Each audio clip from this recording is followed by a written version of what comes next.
Andreas Harrison. A wonderful 171 to leave double four. What does Harrison do?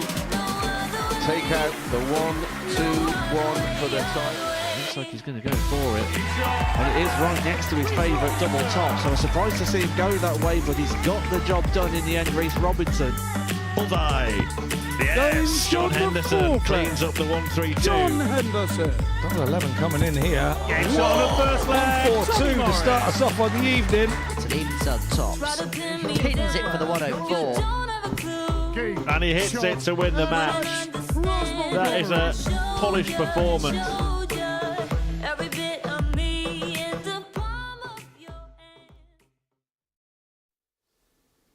Yeah, to paraphrase the phrase of the week, he's coming home. Andreas Harrison back at the Modus Super Series for the first time since winning the previous series in stunning fashion. It is the start of week 3 here at Series 8. Welcome along, good morning, and a very good morning as well to Paul Nicholson alongside me. The champion returns.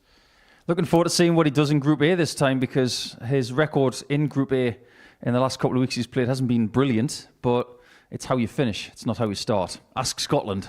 Absolutely. And let's start about how last week finished, because Jim Long, he played the long game, didn't he, in the end? He was in a bit of trouble in that final against Shane Hayward on Saturday night, but the experience seemed to win the week. I think one of the best qualities that Jim has is this ability to soak up pressure and not show that he is suffering. He just gets on with it. It's a typically Canadian way of doing things. And it was a mixed night for Canada, wasn't it? Because Jeff Smith played so well but didn't even get through his group. But Jim Long soaked some things up and used that experience to get himself into Champions Week. And to be the first Canadian to do so, it's an incredible achievement. Yeah, absolutely. Really good performance from him. He joins Tom Sykes at Champions Week. But focus on this week's now. Here is the lineup of the players that are in action. And what a week it is. What a Group A it is, Paul. Where do we start? Let's face it. Everybody in Group A has had brilliant times here.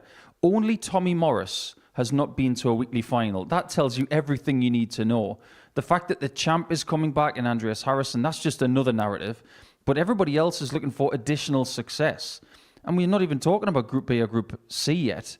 It's an incredible week. People have been looking forward to this for days now, since it was announced. And they've got every right to feel that way. Yeah, look, some big names to talk about. Reece Robinson, John Henderson. Who I actually promised I wouldn't mention the football, but you already have. But let's start with Andreas Harrison, because the way he won that previous series was incredible, wasn't it? It was. I think Cam Crabtree is never going to forget the name Andreas Harrison, but this is some way to win a series, isn't it? It's a great shot. It's a common shot. But his bullseye hitting over the last 6 to 9 months has been so good. It shouldn't be a shock to anybody that he won that title. Anybody who tuned in to the Belgian tournament in the PDC earlier this year when he played Gary Anderson, and he did set a Swedish average record on the European Tour as well. These kind of performances are no longer a flash in the pan for Andreas. He's always had promise ever since he went to the World Championship in 2020. But the fact is, he's an incredible dart player who knows how to go through the week. And if he was to go into another Champions Week, he could be the person who goes back to back. Who does it benefit, him coming here as champion? Him or the rest of the field with that target on his back? I just don't think he's bothered by anything. He's not going to let any sort of... He's a bit like Jim Long in the respect that he can soak up pressure, but if he feels pressure, he's not going to show it. And it's almost like he's not bothered. And that's a great quality to have in this very mental game. I think the biggest thing for Andreas is that he's coming back quickly. If he'd maybe come back in week 11, 10, possibly 9, there's a long time in between success. The fact that he's coming into week 3, a month after that success, I think that's a strong thing for him. Right, let's see how his chances are rated in terms of the betting. And Andreas Harrison, well, for the entire week, made second favourite. They've gone for the World Seniors champion, John Henderson, as the favourite to win this week. Do you agree with that? Yeah, I think I'd probably go with that. You look at some of the performances that John's had this year. He's had great consistency, and you do have to have that if you're going to be successful here. He hasn't won a week in a while, John. It's been over a year, and that won't sit well with him. But he has had success in between that win that night against Culleton and now, so it might be the right time for John to pop again. So I'm not surprised to see him favourite. Yeah, takes on Reece Robinson in the first match. Another player, of course, that has won a week here. I mean, 5 of the 6 have been in weekly finals, and all 6 have been on Saturday night. This is going to be a tough Group A to win, isn't it? It is, especially when you look at Reece, who's won multiple weeks as well. He loves coming here. He loves this ability that we give him, the floor, you could say, and say, go out and show us what you can do. And one of the fashion trends of the Modus Super Series over the last 12 months is that people want to show what their game's about. And I get a feeling it could be Reece Robinson who started that trend, even before Luke Littler. So expect the unexpected when it comes to Reece. Right, we look forward to it. I'll join you in comms in a moment. Robinson takes on John Henderson in the opening match, a Scotsman returning, having missed the previous series due to a full darting calendar, of course, which included him winning the World Seniors Championship. And I had a chat with the Highlander earlier on. John, welcome back to the Modus Super Series. Just give us your thoughts ahead of this week. I'm looking forward to it. Unfortunately, without other things, I never made the last series. So, no, looking forward to getting back on that stage. I've missed it, so it'll be good to get back. It's going to be another hard week of darts, but so looking forward to it, yeah. Interesting group, competitive group. What were your initial reactions when you saw who you were up against this week? To me, every group's hard. Yes, there's some good names there. I think most of them have all won a week, so it's going to be, everybody knows what to expect from us all. So no, so looking forward to it, and I think it's better if I'm in a harder group, so it kind of brings my game on. So no, hopefully I can bring my A game and it goes well. You've kind of done the little tour of collecting trophies in recent years. Obviously the World Cup in the PDC, then the World Seniors Championship earlier this year. Is this kind of one that's on your little darting bucket list while you're not on the professional tour at the moment? Oh, definitely. It's massive. These are. I use this as good competitive practice, and it really is good. And everybody wants to win this. Everybody wants to play in this now. It's getting bigger and bigger. So just to win a week's great, but hopefully I can go one further and win a Champions Week. It'd be massive. And it is a very kind of different tournament, isn't it? Playing game after game throughout the whole week. How do you approach this in comparison to straight knockout tournament? It is hard. It's an endurance tester for the whole week. Obviously, if you top Group A on Wednesday, you get that 2 days off, which I think it does help. But no, it's hard. Once I played the Challenge Tour, playing the 2 in 1 day, they're long days. So that's helped me coming into this, and so. But no, I'm doing all right. I'm coping with it. So hopefully I can cope with it this week and go all the way. Well, best of luck. Thanks for talking to us. Cheers, Chris. Big John, a big name here at the Modus Super Series on Monday. And he's taking on another successful star in this venue, Reece Robinson, who's had his successors at the Live Lounge. Both part of a group that we were just discussing, all champions or champions in waiting. There are going to be some disappointed players in Group A this week and ultimately in the week as a whole. But the first tungsten tussle features the tartan-clad John Henderson, proud Scotsman, taking on Hull's Reece Robinson. And I think this is a perfect game to start this week, Paul. It's littered with quality and we're going to see it from the off. Absolutely. Can't wait to get cracking with this one. Expect the unexpected when it comes to one of the best from Humberside. And expect a little bit of textbook stuff from the Highlander, who is constantly, as each year goes by, starting to fluff up that CV. It's always been about reputation with John, but now he's getting the titles that his career warrants.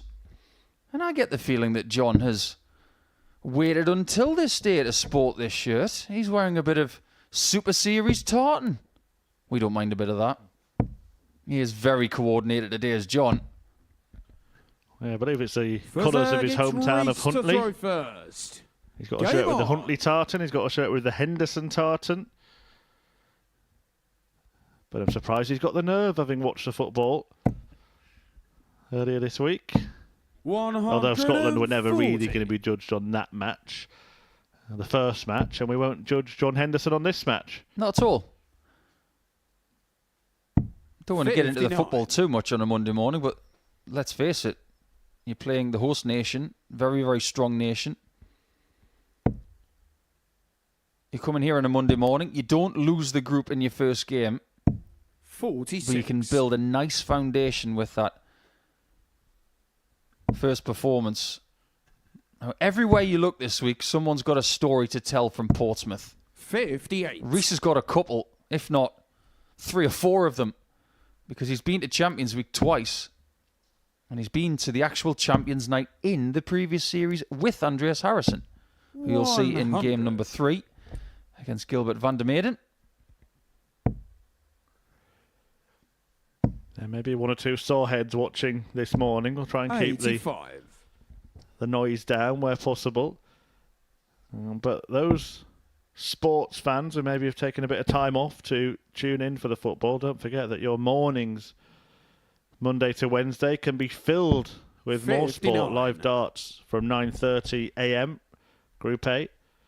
And we've also got some action when the football stops Thursday and Friday night, Group B, 10 p.m. 81. Make sure it's Richard a Rick, bumper 156. sporting showing in your own home. Based on what you've just said, Murph, I didn't realise we were so popular in Serbia. 96. I'll do very nicely. An interesting switch there from Reese. I did tell you that you have to expect the unexpected when it comes to him. He's got a great darting brain. 80. Richard Rick, He's essentially got the darting brain that Phil Foden's got in the football pitch. It's just a question of whether he uses it. There's a flatty. First one of the week at 9:42. Superb. Look how he's laid that down. To avoid blocking Game double shot top. In the end, he Thursday. couldn't find that Reece target, but he Robinson. does find double 10. And Reece Robinson draws first blood Second leg is John to throw first. in Game this England-Scotland battle. Yeah, lovely mix of nations represented this week. And in particular, in Group A, 5 45. nations. England, Scotland, Ireland, Netherlands, Sweden. Got a little bit more of those nations later in the week with more from Wales, more from Ireland, more from Scotland, and more from England. Just a sign 81. that the Modus Super Series is working so hard to get the best from Europe and around the world. Last week, Canada shined. 46. But if I may take it one step further, Murph, the last 4 weeks, the final of the week has gone to the last leg. That tells you that the competitive nature of the Saturday 41. nights is better than ever before. Yep. Starting with that Champions Week, which we reflected on. Andreas Harrison beating Cam Crabtree. Then we saw Rhiannon O'Sullivan get the better of Fallon Sherrick in the last leg 76. decider on our inaugural Women's Week. By the way, we are going to soon announce our next Specials Week, so do keep tuned to the YouTube channel and following all our social media 57. platforms. Are we calling it X yet? We've still got a little bird on the graphic. Everyone calls it Twitter, don't they? At MSS Darts, Facebook, Instagram, TikTok, Snapchat, whatever else is out there. We'll be on it, and so should you be. 100. Well, how long did it take for everybody to say it was a Snickers bar after it was a marathon? It took years. Oh, look at this. Beautiful. On a pinhead. 180. And Robinson is starting week 3 with a real purpose here. I wonder if he'll employ a little bit of creativity with this 1-4-2 as well. It's become 134. quite conventional, actually, to go the Which treble require 17s 142. here. You could go 19s. He's gone the norm. Yeah, the reason for it is the potential use of the bullseye. I like that. 102 to Only leave require 40. Very 100. sensible stuff. Henderson may look at a couple of tops, and that's perfectly pitched. Wonderful. Game shot in the second From John leg. Henderson, it's he who John produces Henderson. the showy shot against the ultimate Super Series Third leg, it's showman. Reece to throw first. Game on. Yeah, very good from John. Someone who will leave tops a lot this week. So he may get the title of Sir Tops a lot. 140. But he's certainly showing his national pride, isn't he? At the Super Series this week. We've already mentioned the tartan shirt. And there's the Scotland 180. towel. May not be the only one this week. Ross Montgomery comes in on Thursday. Former Scotland captain. But don't forget, they play again on Wednesday, so that might just be a plain towel by then. You really are poking the bear this morning, aren't you? He can't hear me. 58. Yeah, but you can watch it back. Oh, yeah. How good is this from Robinson? A splendid start. 180. But if I may, in the past, he has got form for getting a good start, and every now and again he does tail off before the end of a session. 140. But we did say to expect fireworks from the off, and Reece Robinson is providing many of them here.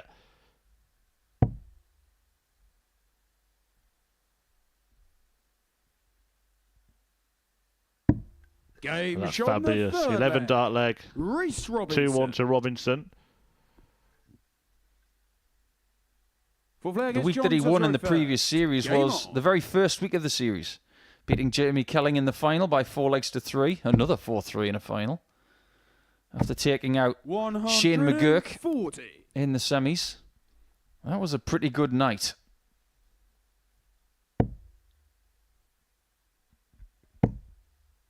Other players there that night, Nathan Gervin, 60. Johnny Barnes.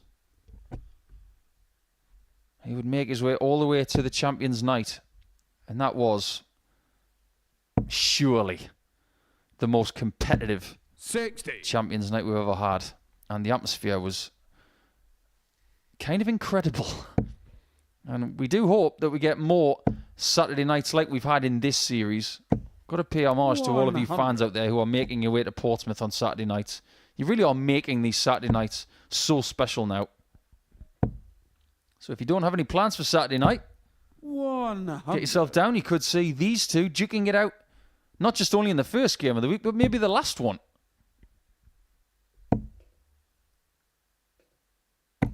He is relentless at the minute, Robinson. Hovering around that 100 average the entire game. And Hendo, a shade over 90. 100. He could be pushed back here if he makes one little error. Robinson trying to make a move, trying to put that pressure on. He'll take a trip downstairs now, and that's perfect. 177. John McCoy, 101. Single one. Now just one tops. 81. There's that one little error Mauricio that required could cost him this 24. match. Because he's got to chase the man with the darts. Game shot And it goes. And to be fair, Reece Robinson. Reece Robinson has really been the aggressor in this game. It has been a game where Henderson has been chasing. It's Even the Reece leg to he throw won, he required first. 2 double Game tops on. to take out the 100 finish. And if you look at the averages, Reece Robinson is on 103 and change, and John Henderson's some 13 points behind him. In fact, that's going to be an even bigger gap after this visit. 140. Every department from Robinson deserves a bit of a hat tip. 140. John will be pleased with the way he's played in this game. Look at what he's done. That is very effective. 5 ton pluses, 3 140 pluses and a max. 43. But look at the amount compared to that of Robinson. So it's 9 versus 11.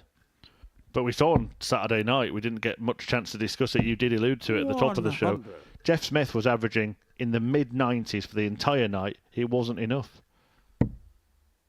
Yeah, watch out, everybody in Canada, when he goes back there for the Nationals and the Canadian Open. My word, 60. they could be in trouble. Just like John in this match, if he doesn't get cracking here in leg 5, which he is. Is that the turnaround moment? 180. 81 after 9 as Henderson ups his game, as he's had to. Jumping on a couple of slack visits from Robinson. 58. In fact, that's Johnny now McCoy, 81. 3 without a treble.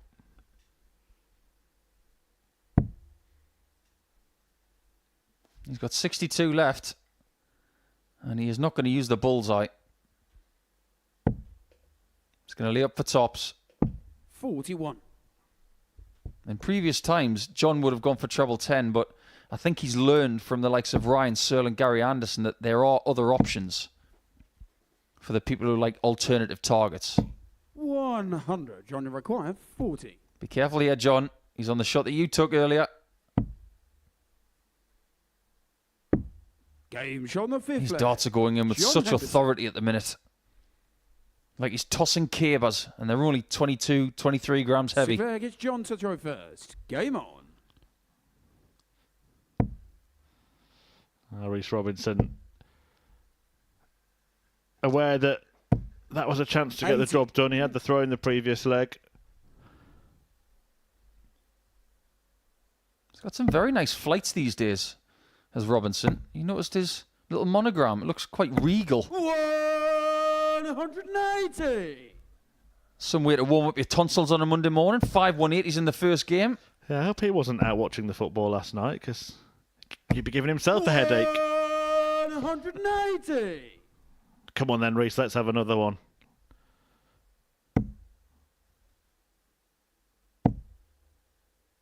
This is going in.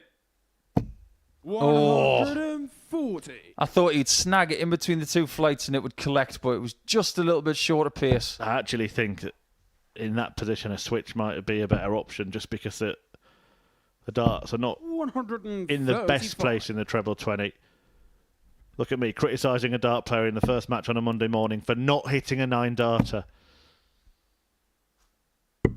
Well, this may be the only 105. chance that John gets to save the match. 106. Needs 18s. Gets them. Double 16. What a game to start week 3. My word. John Henderson. If this is what it's going to be like all week, sign us up and we will not leave our Seventh and seats. final against Reece to throw first. Game on. And don't forget, this group also includes the reigning champion, Andreas Harrison.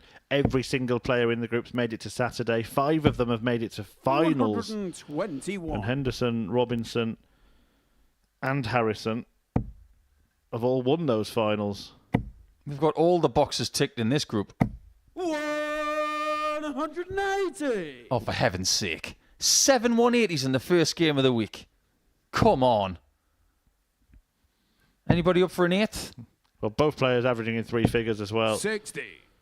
After 6 brilliant legs of darts.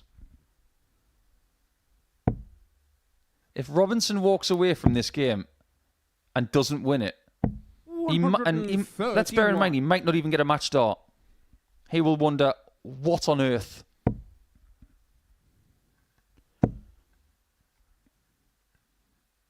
But this is just what Hendo does at the minute. We're talking about someone who is 97. a seniors mammoth, challenged to a juggernaut, someone who still gets the odd Pro Tour invite and is very effective when he does that. 55. Just because he's not got a tour card at the minute, don't underestimate just how good John is playing.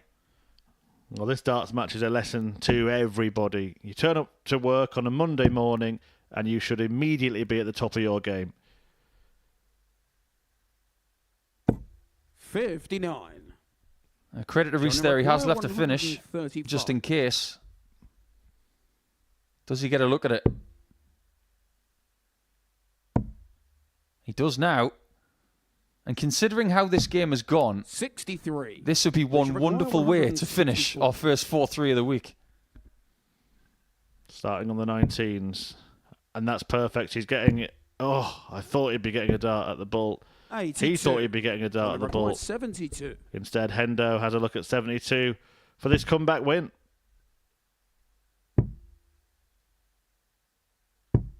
That is one outstanding darts match, which has been won by the Highlander. I know that Reece Robinson is disappointed at losing that game, but he played superbly throughout. He did not get a match start in the end. Even though he did average in 3 figures, John Henderson did not, but was always in competitive spirit going through legs 4 and 5 and gave himself a great opportunity with a barrage of maximums, 4 of them from him, 3 from Robinson. And now it's over to you, Tommy Morris and Niall Culleton. Can you top or even keep up with that? Welcome to the party in Portsmouth here at the Modus Live Lounge.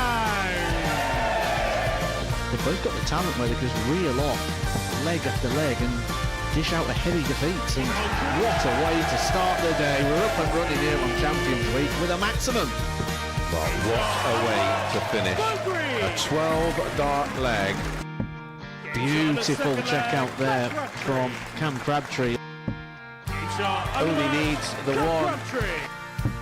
Game shot on the second leg. Darius What are you saying about efficiency? Shot on the third leg. Is Reece that Robinson. the moment that Reece Robinson comes alive in this crucial clash? Looks like he's going to go for it. And it is right next to his favourite double top. And he gets the job done at the earliest possibility. That is Cam Crabtree through. Case not so. Harrison gets the all-important win. Game shot on the second leg. Darius Labanowski. Game shot. Josh Smith, is it Darius a Labanowski. 9? A long time. And that clenched fist. Game shot. Well, he gets the job done in the end. He's nodding in total agreement because Game shot on the fourth leg. Just like Darius that. Labanowski. only needs the one. There you can see. That she can unlock at any moment, but that is quality from Harrison. This would be a wake-up. Welcome to the party in Pompey. Should be a good marker for him, and is. It was a great dive. Shot on the first leg. Andreas Harrison. It's a breaker throw for Andreas Harrison. Shot on the second leg. Consecutive breaker throw. Double 16 is found. And he does lead. It's not an 11, but it's a beautiful 12, treble 17, which he gets. Bullseye for the win. Absolutely incredible by Andreas Harrison. He's Andreas Dirty Harrison!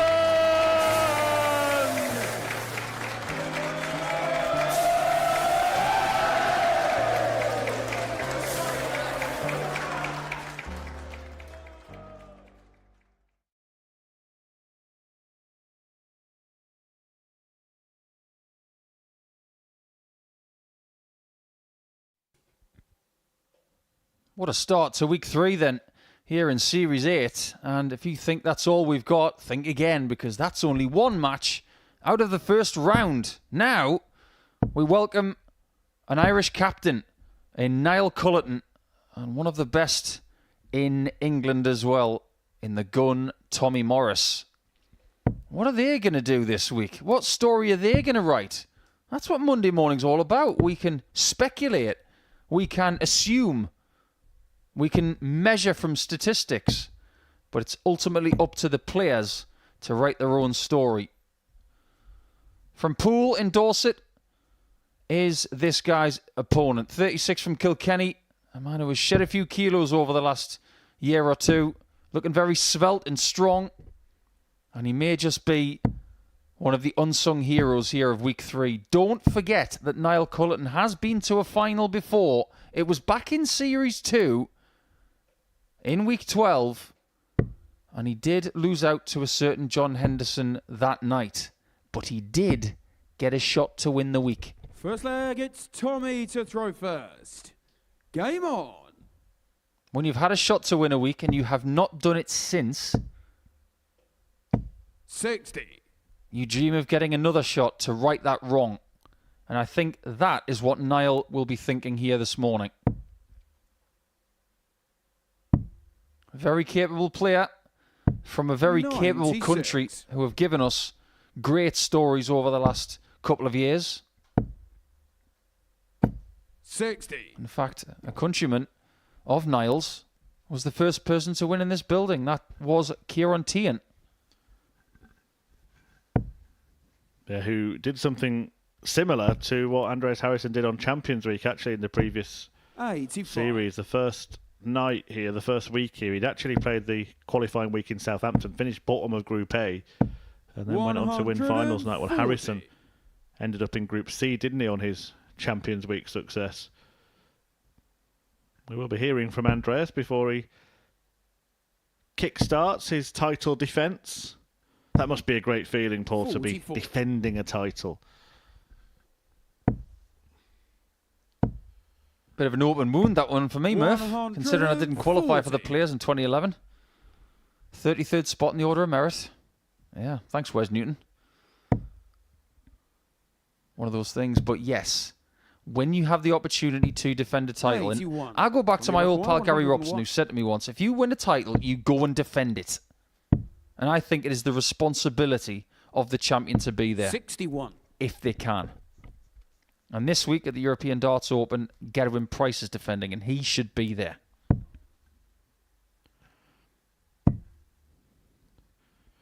Morris looking to open 95. Tommy require 40. with a comfortable first leg.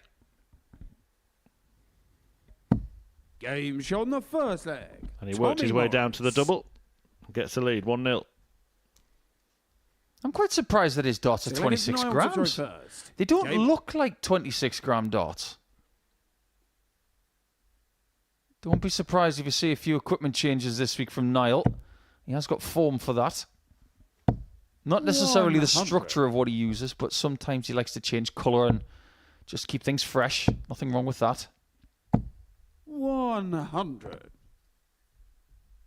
One of the people that his countryman Conor Heenahan has hit a 9-darter against on this stage, Alan Norris, he's got form for changing darts 95. almost every other visit.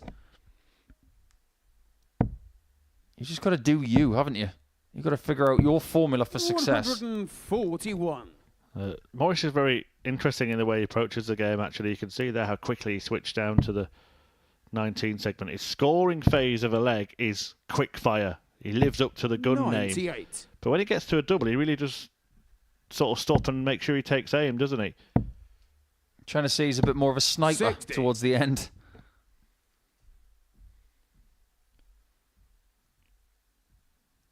Yeah, Tommy Morris comes into a lot of these weeks and he's got a great record of making Saturdays. 81. But surprisingly, he's the person in this group who has done the least. He's the one person of the 6 who has not made a final. 97. That tells you how strong this group could possibly be this week.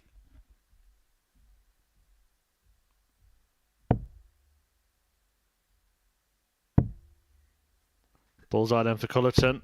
102. Tommy record. But Morris now gets an opportunity to break at the first available chance. And exactly what we were just saying, deliberate at the double and effective. Game shot on the second leg. Tommy Morris. This is a very different game to what we saw in game 1. Culleton has been caught. To throw first. Game on. The tiniest bit cold. And when I say cold, I mean tepid. Because he has not played 60. poorly at all at the start of this really competitive group. But I think this, Murph, if I may be honest, this is what the Super Series is all about now. Groups like this. 100. You look at the schedule and you think that could be the best Group A of the entire series. But I expect this kind of strength 140. throughout now.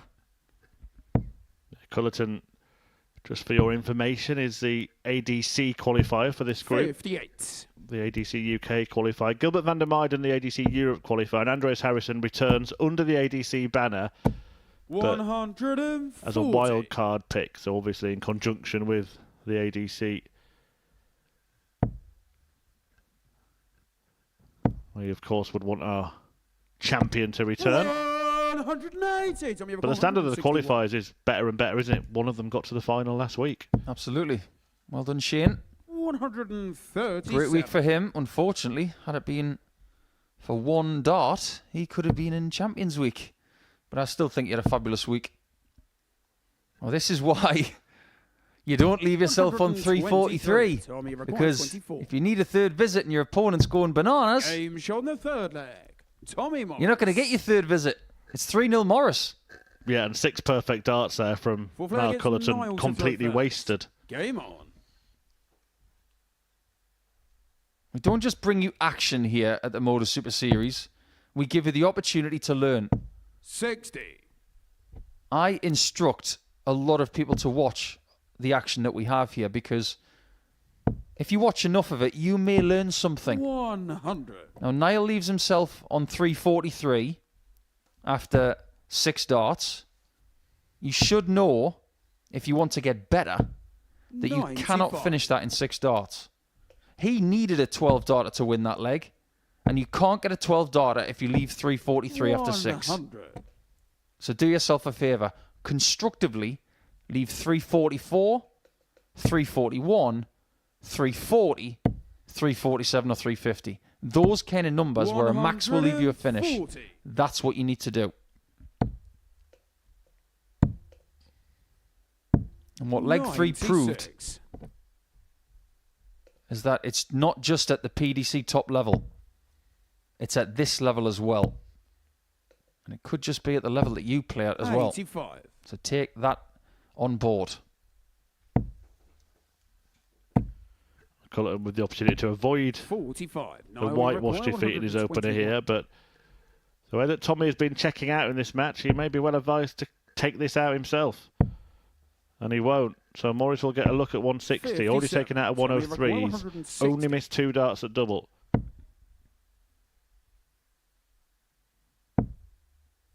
And again, he crafts the finish so deliberately and so delightfully. Morris wins it 4-0. What a start for him. An average of 98.56. Almost flawless with the finishing and capped off with that superb 160. Niall Culleton hardly knows what hit him.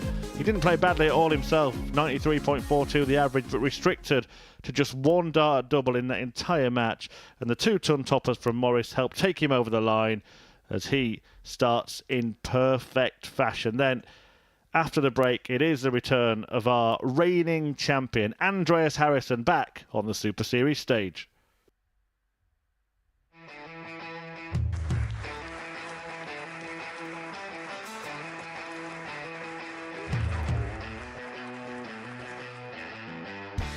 Hang on a minute.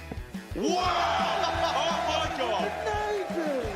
Well, that's 100 quid down the drain already. Itching to hit the 180. He's gone for the maximum.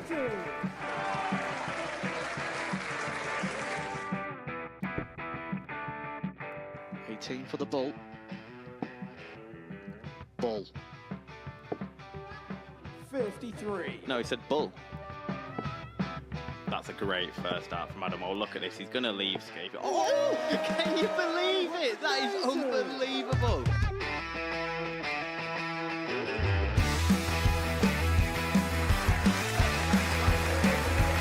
Get match darts to put his team into the final. And through to the final they go. Charlie Murphy has hit the match-winning dart on both occasions. Double 4 for the title.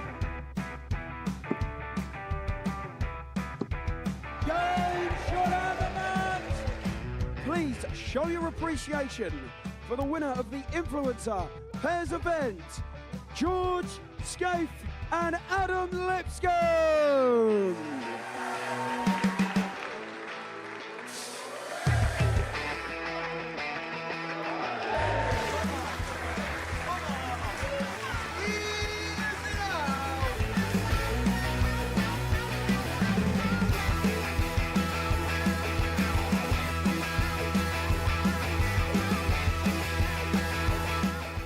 He seems to be out. That's what he is. Charlie Murphy. A couple more visits yet. We're not going to need that. Oh, Bosch.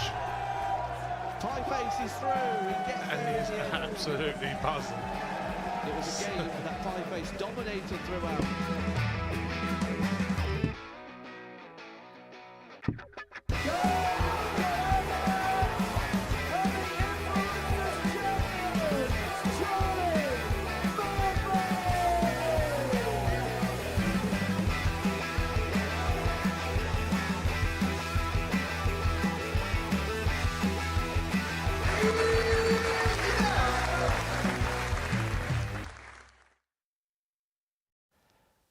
Well, after a stonking start to the Super Series action this week, it is now time for the return of our champion, Dirty Harrison. Andreas Harrison, of course, who won Series 7 and is back here for the first time since then. And I had the chance to have a little chat with Andreas earlier this morning. Andreas, welcome back to the Modus Super Series, a place that now has happy memories for you. And I want to start there. It's your first time back as the champion. Just give us your memories and reflections from that Champions Night. Yeah, it was a special week and the night. It was both lovely and frustrating the whole week, and the finish was superb. Yeah, when I spoke to you straight after it, you were obviously lost for words and emotional. Just talk us through again that final stage of the final, taking out the 1-2-1. Yeah, I think when Cam hit the 1-7-1, was it? Yeah, I think that was unnecessary. but I know I can do the 121, as I said, and it was fantastic when I saw it went in. So. And the whole week in general, it just showed that it's not over after a Group A. You fell into Group C that week, so you know that how you perform throughout the week, it's just about getting to the final, isn't it? And anything can happen there. Yeah, of course. Yeah, I've seen a lot of people do it before. Like Kieran was in the same, and I saw the first time I was here, he was finished last in the Group C and won on Saturday. So I know he's finished last on Group A. And won the Group C and finished. So I know I can do it. Just looking ahead to this week, do you feel any different coming here as defending champion? Yeah, it's tough, I think. But I don't try to think about it.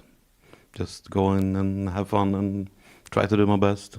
And maybe the players in the practice room are thinking more about you. Andreas, best of luck. No, thank you. Cheers, thanks for talking to us.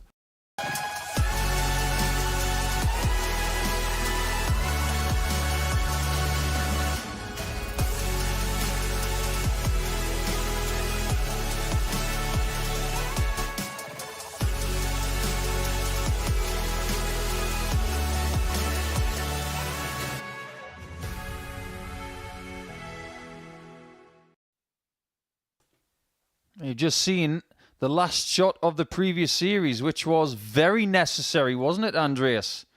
Considering the approach shot of Cam Crabtree was unnecessary. He's not just brilliant, he's very dry with his sense of humour as well. That was an amusing interview with Chris Murphy this morning. But now it's down to business as we welcome back the champ. So, in wrestling terms, the champ is here. But so is this guy, who has been to a Saturday night final himself, as Gilbert van der Meijden. And it's nice to see him back. Looking to go one better here in week 3 of Series 8. But this is the man of the moment. He's trying to do something in this series that only one player has done before. Mr. Littler, who won the Polish Darts Masters at the weekend in Gliwice. Congratulations to him. But the man in grey, with the beard, is looking to go back-to-back. If he can do that over the next week and in about 2 months' time, that would be some achievement. Game on. It would certainly be some achievement to get through this week alone, wouldn't it? Andreas Harrison 59. has it hard if he wants to make it through and get a real opportunity to defend that title.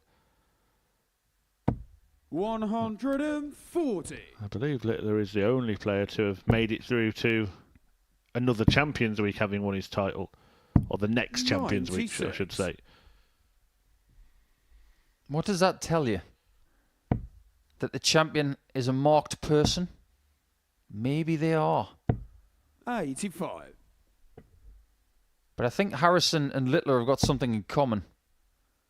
They look at pressure differently to most humans. They just absorb it, acknowledge it, and move on. They don't dwell on it.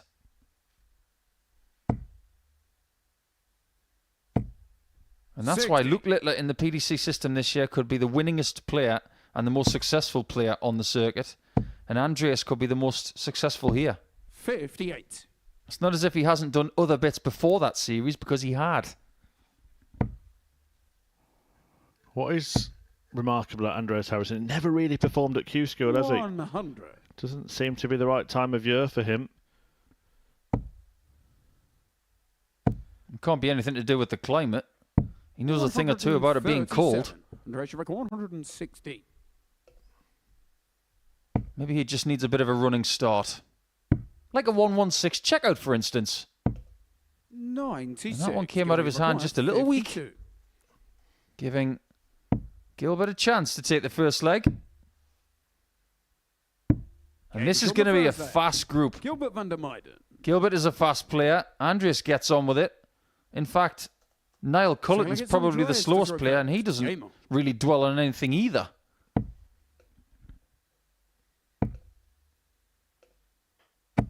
'83.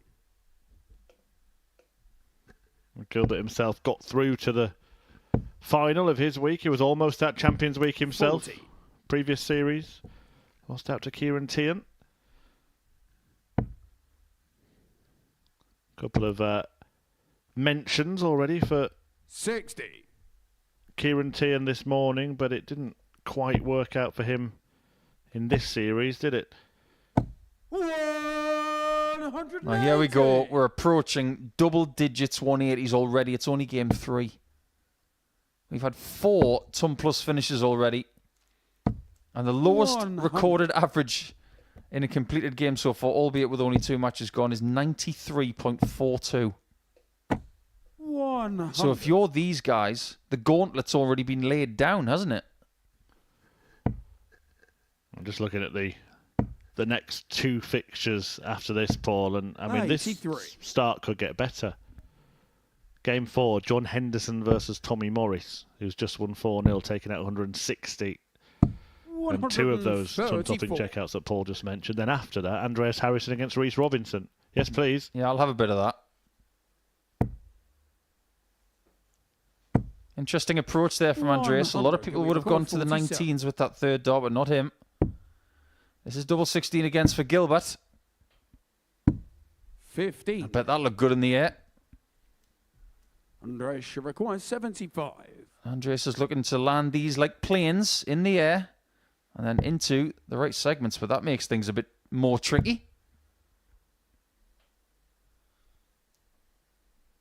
And that did not go to plan. Gilbert, you require 32. The back of his shirt says, "Do I feel lucky?" He's not very lucky because he's 2-0 down. Van der Meijden. Third leg against Gilbert to throw first. Game on. Well, we spoke about that target. That target on the back of the defending champion. 140. Everyone wants to beat you that little bit more, don't they? It was the same for Jim McEwen, wasn't it, in Series 5? And then at the end of Series 6, when Scott Taylor won, everybody thought, well, when's he going to play again? I'd like to be the person who denies him the next series. 60. But there are some players over the last couple of years who have made this place their home. In fact, when we go to the end of this series, 137. We're going to be getting very close to our 2-year anniversary here in this building. The Champions Week starts on the 26th of August, and the Champions Night is the 31st of August. 3 days before we've been here for 2 exact years. 180. There you go, 180 number 2 of this match. They've got 1 each. And that is 10 already today. If we get 10 in every round, that's 50 maximums today. And this game's not even finished yet. 65. Can we require 101? Lovely first start. 69. He's had a lot of action on double 16 already, has Gilbert. Could have been 3-0 up. Might still be. You never know. 58. Now he gets the chance to be 3-0 up on the champ. You require 32. What an interesting start to proceedings. We had that rip-roarer between Reece Robinson and John Henderson, which went the distance. But since then, Tommy Morris beating Niall Culleton 4-0. And now the defending champion, Andreas Harrison, on the cusp of a 4-0 defeat against him. We've already said it this morning. 60. If you have a bad Group A, you can recover. Andreas did it in the previous Champions Week. But speaking of nightmares, 85. because this is a bit of a nightmare start so far, that dart shirt has given me nightmares from Gilbert. Do you remember that movie The Ring? Where the 100. girl comes out with a TV. It looks like that.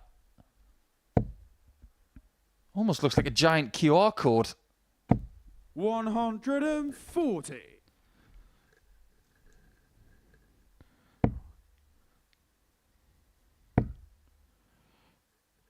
Right, get your smartphones ready. 85.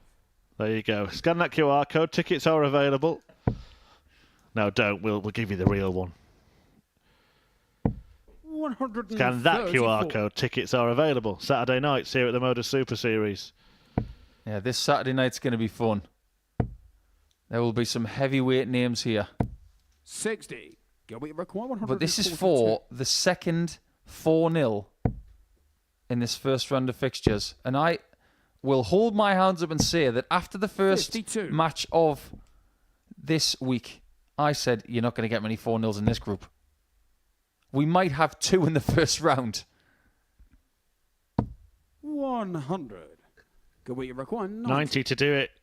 And this would be back down to earth with a bump for Andreas Harrison, who last time he was on that stage was experiencing euphoria. 65.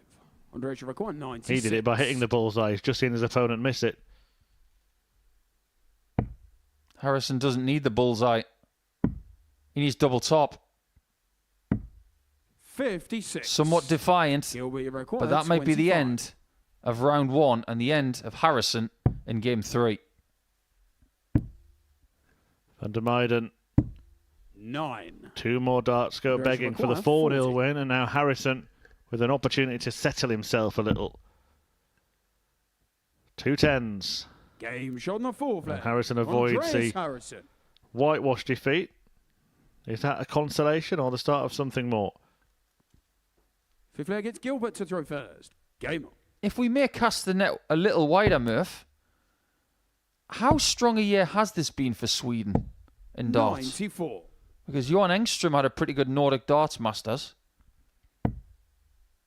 Andreas has had some stunning stuff in Nordic and Baltic darts. 120. I think they've started to punch at their weight, 94. not above it, at their weight. Maybe the strongest nation in that region of the world. There have been some 45. exceptions over the years. Denmark have had some good times with Per Larsen and Brian Sorensen and some others. 100. But Sweden on the whole has been the strongest of the Scandinavian nations, and they're starting to punch like that again. Yeah, it's certainly been reflected here, hasn't it? They haven't released the teams for the PDC World Cup yet, have they? We don't know who's playing for Sweden yet. I think they have released them actually. 139. Johan Engström and Jeffrey de Graaf. So funny that, considering what we've seen 60. from the Swedish Gilbert players this year, require that 74. there are players who are playing better than Harrison. This is double 16, and Gilbert 42. has now missed 5 match darts 136. at 3 different doubles. I think it's only Belgium that are waiting for confirmation, isn't it, Paul? You're poking at that bear already. We'll get into that in due course. I'd love to. 120. Harrison asked the require question, 32. does Gilbert have the answer?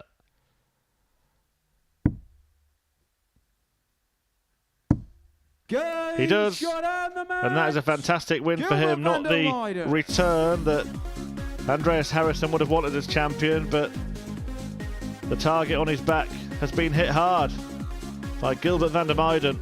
A 4-1 success for him. An average just a shade over that Harrison produced. He bought himself so many more chances of 14 attempts at double, hit 4 of them after missing a few match darts, but he picks up 2 points along with Tommy Morris and John Henderson, and that duo go head to head next.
Welcome back. Game number 4 already.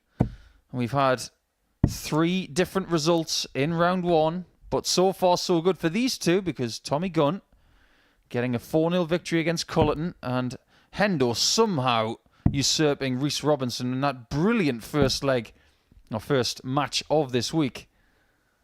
And then a really comprehensive win for Gilbert van der Meijden against the defending series champion. See us go into round 2 now with Henderson, Morris and Gilbert on 2 points. Someone's about to get to 4 and then the rest will follow for the chasing pack. England versus Scotland once again, like it was in game 1. It's John to throw first. Game on. Got to be happy with the way he played in his first game, Hendo. He was one of the first players in the building this morning at around 7:45. Bright-eyed and bushy-tailed. Yeah, he will be, but Morris arguably will be happier because, of course, he won his without the loss of a leg. 137. So, in the embryonic table, he's top. Henderson winning by the odd leg, but of course doing it by winning the final 3 legs of that contest against Rhys Robinson. Well, Hendo is in contention in the challenge to Order of Merit. He's currently sitting in 6th position behind Wesley Plazier, Connor Scott, Andy Bolton, Christian Kist and Danny Jansen. Christian Kist, who won 2 tournaments back-to-back recently, and one of those was against Hendo in the final. John require 140. The remainder of that race is not that far away. By the autumn, we will know who will go through to the World Championship from that table 55 and get tour cards. But to stay sharp, to stay successful, to stay confident, weeks like this are so important. In the words of Hendo earlier. 85. Can he be the first to take a leg away from Morris? Just checking his opponent's score, I think, there. Knowing he does need to go for the bull. 60. But Morris has had a habit of these 3-figure finishes already today. He's got a couple. Hendo's got a couple. He's not going to get another one immediately. 64. John require 25. John's going to go one for double 12. Game shot on the first. Tidy as you like. Henderson. Now, if I may ask you a question, Second leg, it's Tommy to throw first. Game Mr. Murphy, about the way the challenge to Order of Merit works. I almost know what you're going to say here. But is 2 spots at the end of that season enough for tour cards? Because I don't think it is. Anywhere near enough. Well, look, 2 hats on this.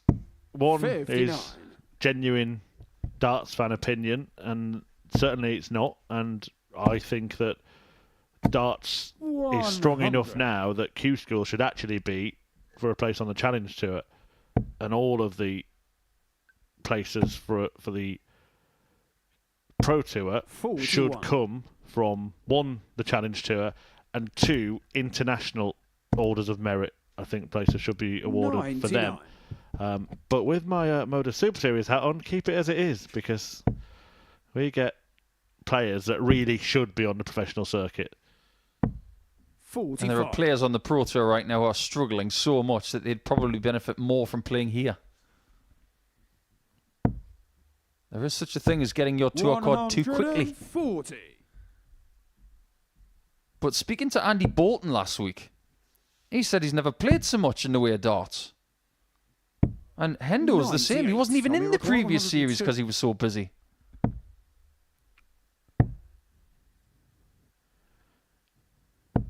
Well, both his players today now have won 4 straight legs. Henderson's coming across 2 matches. Morris winning all 4 in his first match against Niall Culleton. 68. Ready to respond 48. Here to Hendo, and he's got plenty of time to do it. Dream guide. Dream shot. On the second leg, Tommy Morris. One of the most liked people in the practice room any week he plays. Tommy's just got such positivity. When he brings it here to Portsmouth, it's infectious. 100. Kindly tell me how John Henderson's just hit that treble 20. My word. How did he do that? 60. I think sometimes we get carried away with great darts at double. 55. Saw a shot from Justin Smith a couple of weeks ago that bent my brain backwards. However, that dart at the treble 20 from Endo, that's one of the best darts I've seen in the last couple of weeks.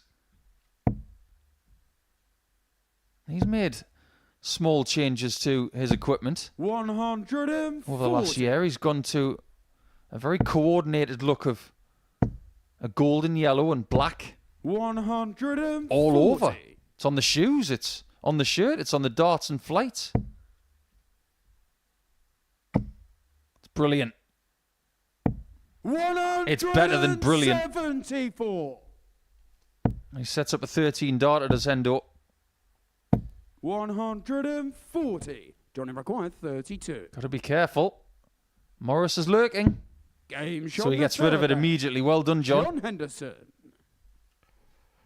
So 2-1 to the Scotsman, who won his Well, opening it's match Tommy against to Reece throw Robinson first. 4-3. Game If you on. missed that, then you missed something. So at the end of the show, I'd advise maybe rewinding and 95. watching the first match again. Brilliant it was. Plenty of great content here on the Modus Super Series YouTube channel as well. Not just the players that are playing in this competition, but we did have a couple of 140. current Pro Tour players down recently, and they took on all sorts of challenges, and two great players to do it with, Johnny Culleton and 60. Joe Cullen. Still more to come as well, so make sure you are subscribed and you've got that notification bell switched on. I haven't seen the swap darts challenge between Cullen and 95. Clayton. Yeah, I'm looking forward to watching that a little bit later. And don't forget that on our social channels, we do have additional content, 55. particularly the morning of a Group A or the afternoon of a Group C. We do a bit of live TikToking. Yeah, make sure you are following all those channels. 97. And get involved in the chat on YouTube as well. Keep it clean and respectful, and we may 100. well engage.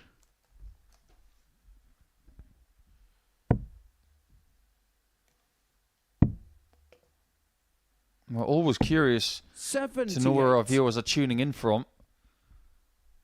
Because we are on YouTube, you can tune in from anywhere in the world. As long as you've got an internet connection, of course. 137. Johnny required Well, Hendo would 101. love this. To add to his collection of 100 and 106. Is it another one? Game Yes. shot on the 4 flag. Very, John very well done by Henderson. the Highlander who is here to win this group. He would love to have Prefer Thursday and against John Friday to off throw first. to Game top up on. his tan and be here on a Saturday night once again, fresh as a daisy. 93. There's two games in a row, isn't it, where it's been a match and then suddenly John Henderson has asserted himself. 180. Tommy is a fighter. As amplified by that maximum. 58. I was looking at some highlights of a big boxing match from the weekend. Chris Billum Smith, who 100. beat Richard Reactpo. Congratulations to Chris, but both of those guys have fought in their respective teams' stadiums. So the Vitality in Bournemouth 137. and Selhurst Park in South London at the weekend. Can you imagine John Henderson playing darts at Celtic Park? 100. My, that would be something. Well, it was something when he played in Aberdeen, wasn't it, at the Premier League? A couple of times he's done that. Some of the most incredible moments 98. Tommy Rock 121. in darts history. Yeah, we'll come back to that in a second because it looks like Tommy Morris is going to bring it to 3-2. The bullseye beckons, 96. but maybe defeat beckons Johnny instead. Rock 115. Watch out. Tops is about. And Mr. Topsalot, or should we call him Sir Topsalot, strikes again. 2 ton plus finishes in that match, just like his first one from earlier. And John Henderson is off to a blistering start, winning both of his first couple of games. 92 average this time, not as good as his previous which was around about the 99 mark, but 80% on the doubles. He has been delightful on double top so far today, and he's on 4 points after 2 rounds of play. As for Andreas Harrison, he's up against Rhys Robinson, who was very unfortunate to be defeated by Hendo earlier today.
Welcome back to the Modus Super Series for Game 5 of today's 15. And Rhys Robinson is about to take on the reigning and defending Super Series champion Andreas Harrison. It didn't end well for either player in their opening matches, but Robinson was the better performer of the two, only going down by an odd leg against John Henderson, who's been excellent in the opening exchanges on Monday morning. But now Harrison's got that first match, the match back out of the way. Maybe we'll see the Swede return to former glories. He'll be up against it, though. It's a very tough start for Harrison today. It is just a little bit. Getting 2 former weekly winners. And Rhys, of course, has won 2 of them. And he'd like to get his own back on the dartboard because he didn't even get a match dart against John Henderson.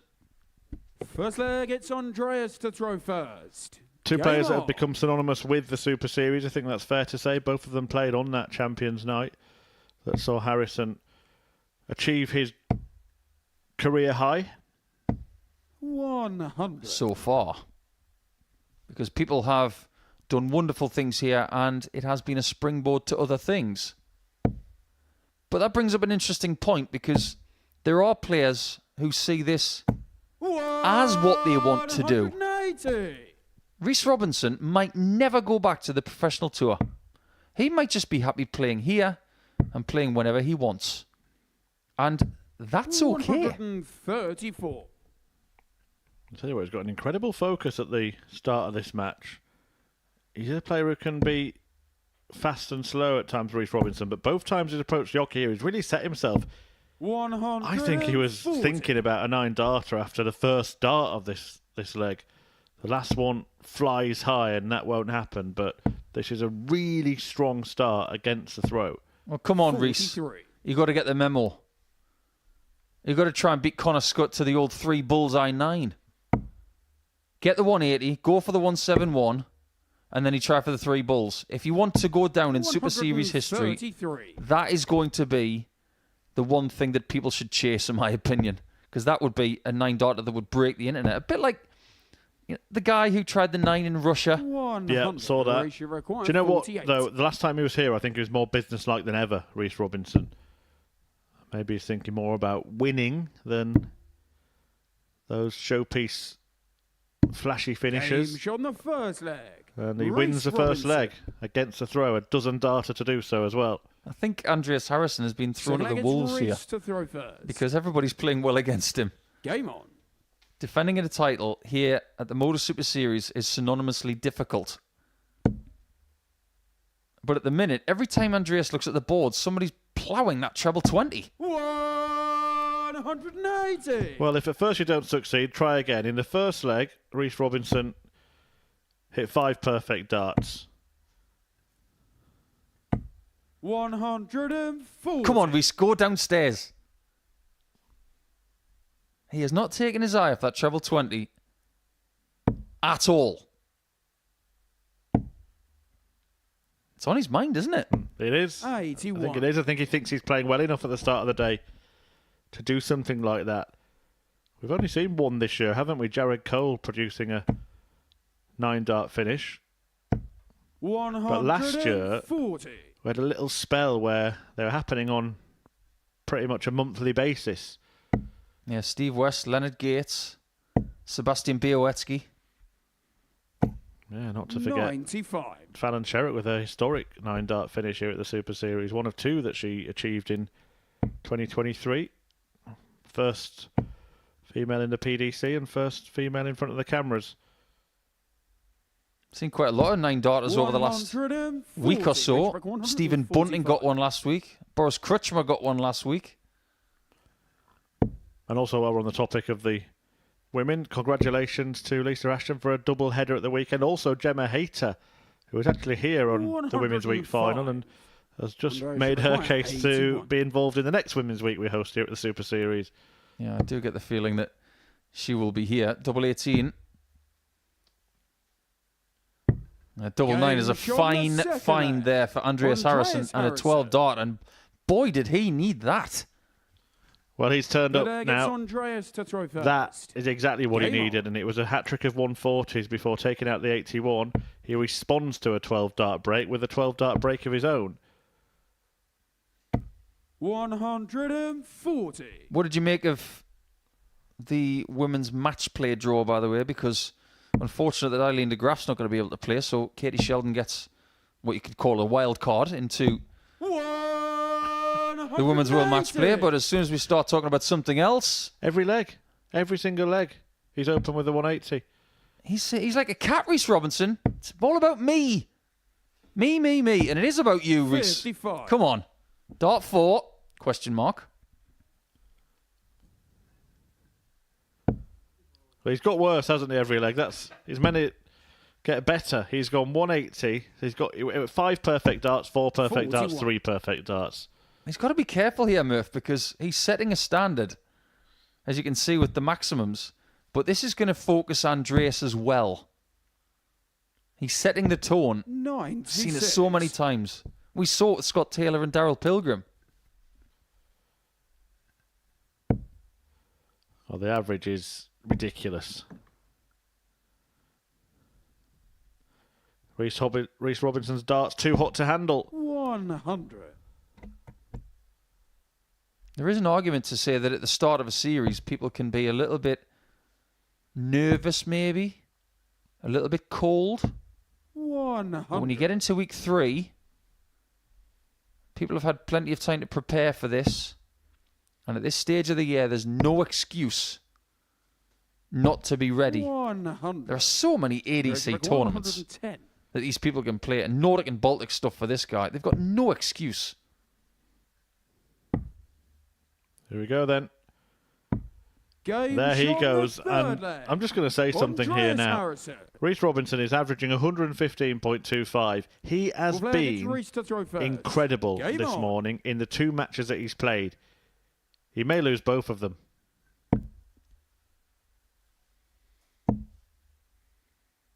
I think the best way to look at it at 60. the minute is that they see Robinson as a massive threat. You ever been to a darts exhibition where a really good player, a really good pro, will have a bit of a laugh with one of the punters and, you know, maybe pull off some trick shots, but then the organizer comes up to you, taps you on the shoulder and says, this next opponent of yours, he can play. 135. Or she can play. And then all of a sudden, that switch is flicked and you go into game mode. And I get the feeling that people are going into that extra game mode when they play against Robinson because they know how good he can be.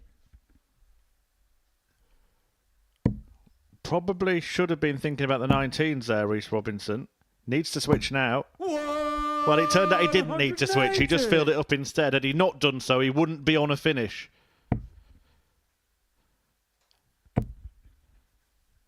He hasn't even completed his second match, and now I'm going to start digging for daily 180 records. It's ridiculous. He's at 7. And here's the stupid thing. If you don't hit this, Reece, you might be 3-1 down. 1 dart at the ball. 101. And look what Andreas Harrison has here. Brings back memories, doesn't it? Oh, no, don't look, Reece. This is completely necessary. 81. Cam Crabtree's watching this right now saying, why didn't you do that the last time you left it? Good miss to leave tops just in case. So that's a lucky hit in the end. Only just the right side of the wire for Reece Robinson, but he does get 2 darts at double 8, and he only needs 1. All square in this brilliant battle. Yeah, doubles have been fabulous today. Hendo, 8 hits from 12. Game on. Tommy Morris, 5 hits from 9. Robinson, so far today, 3 from 4 in his first game. 85. And in his next game, 2 from 4. The ratios are ridiculous. Well, the lower average in this game is just shy of 107. And one of these players is going to lose 99. their first 2 matches. They're going to be pointless after 2, playing like this.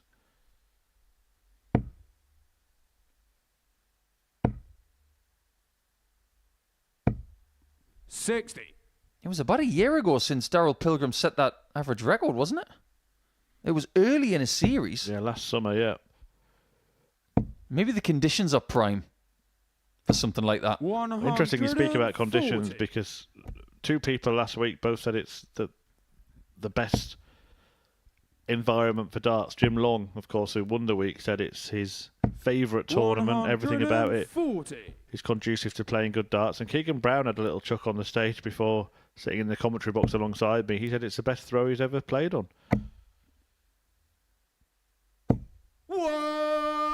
180. Well, it's election time, Paul, so we'll bring it. Not another one. Well, you can't hit another one in this leg. Well, I'll tell you what, we are guaranteed another leg after this, no matter what happens.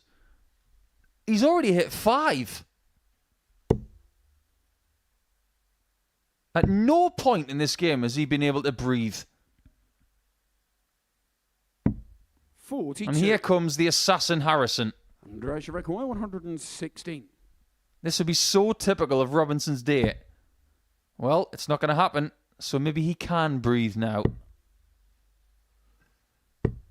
Okay. 101. Just for lols. 40. That guy doesn't laugh. He barely says a word. That wasn't necessary, wasn't it? Literally.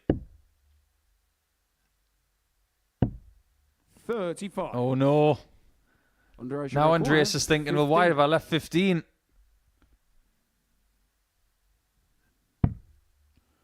Double 6 then.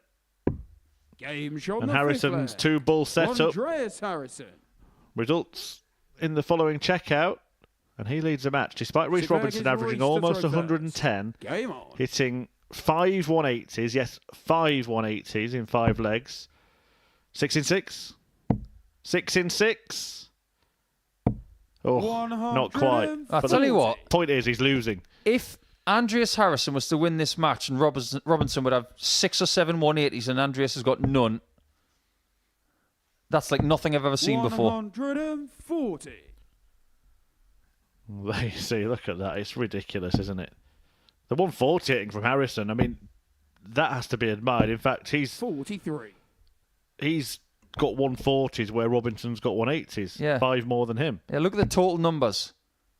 14 for Robinson, 16 for Harrison. 100. Ridiculous consistency. And it all amounts to astronomical averages. 104.64, 108.3. And the point, you're hitting 100 and 60. your average is going down.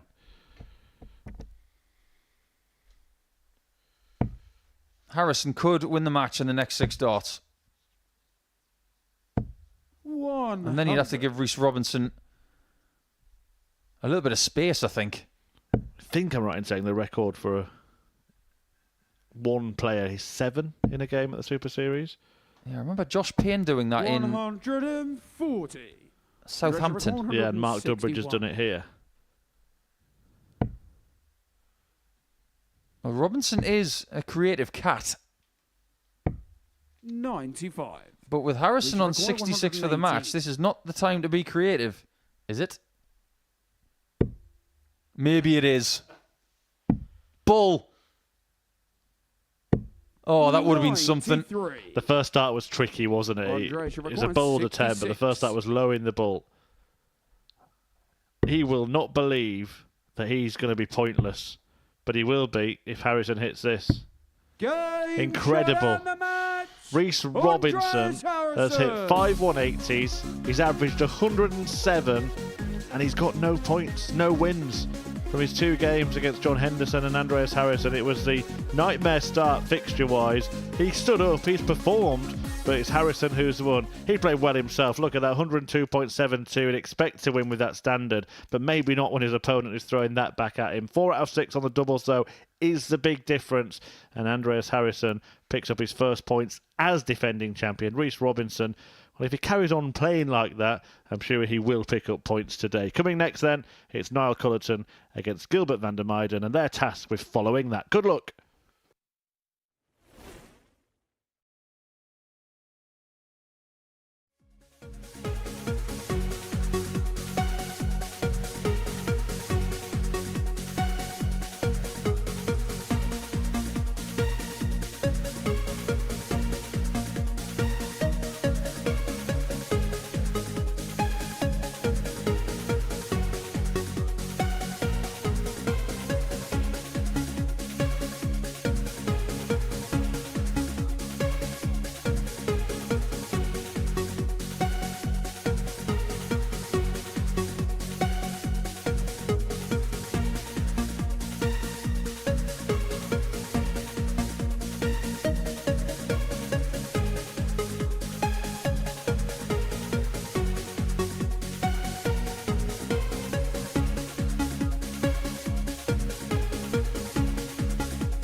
Well, you are being treated to some incredible stuff here at the Super Series this morning. It is probably the best start to a Monday morning I can remember.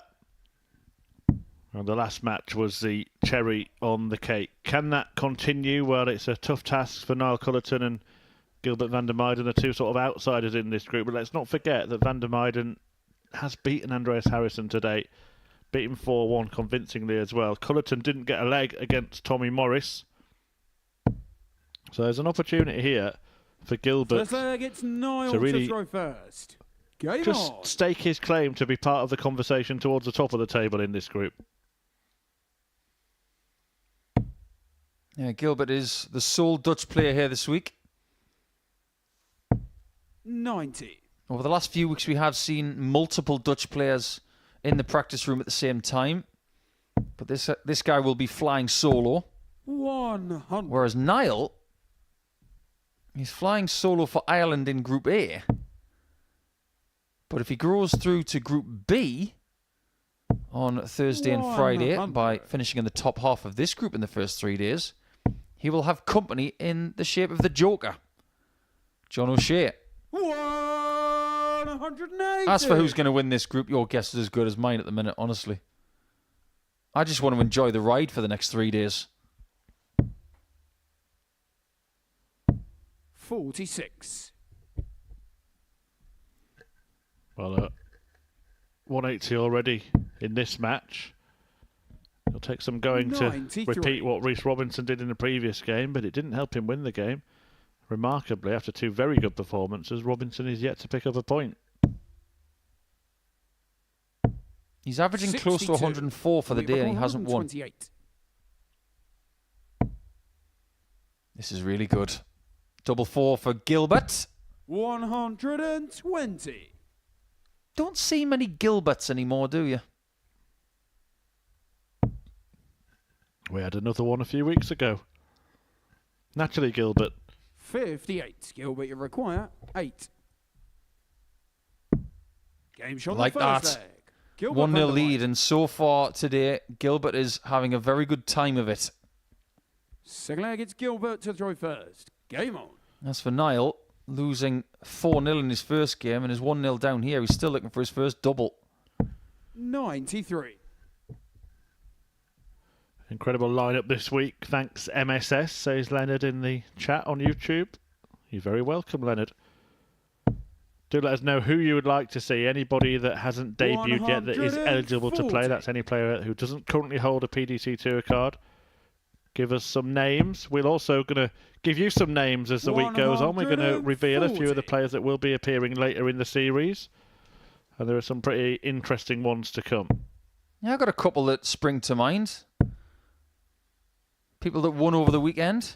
31. Edwin Torbjornsson, who won in Finland on Saturday, and our old pal, Kim Viljanen, who won his first WDF ranked event over the weekend in Finland. He hasn't played for a little bit of time, I believe, but he's back, and he's good. Get Kim over here. He's brilliant. Also, don't forget, if you're a decent dart player, you could be on that stage yourself. Qualification routes available via the amateur dart circuit. 44. And we saw Shane Hayward live that darting dream last week and almost make it all the way through. If you'd like a little bit of inspiration, just go back to our Super Series archive on YouTube 95. and watch a certain Scotsman from week 11 in the previous series, Andy Davidson. And he took out Aidan Kirk in a final, who's had a superb year so far. No, you require 135. It's possible. If you go via the right route, you could be here.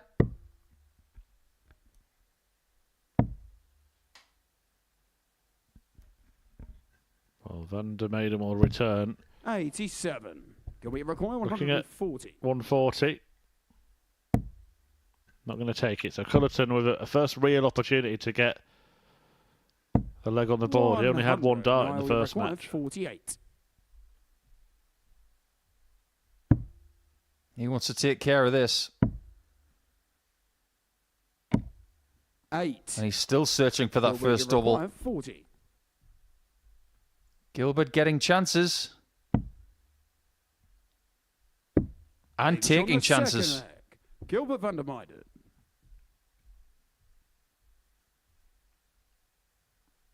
Third leg, it's Let's Niall face to throw facts. first. If someone Game on.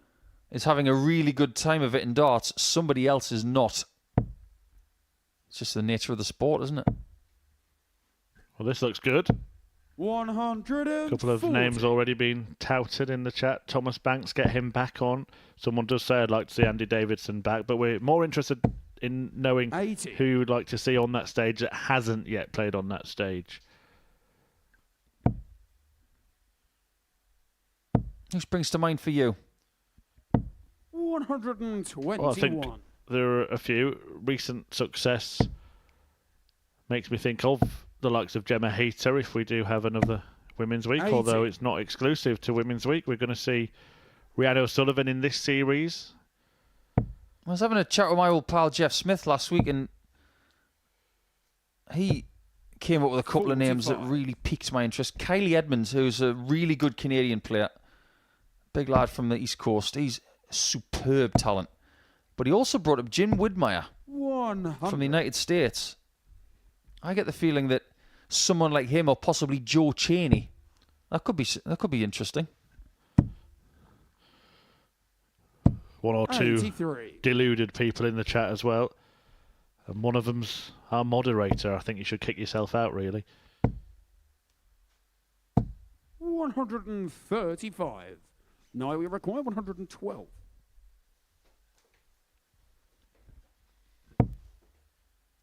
Still on. Still on. Bullseye for Niall. 87. Still isn't off the We mark, require and he'll feel sick as a chip if this goes.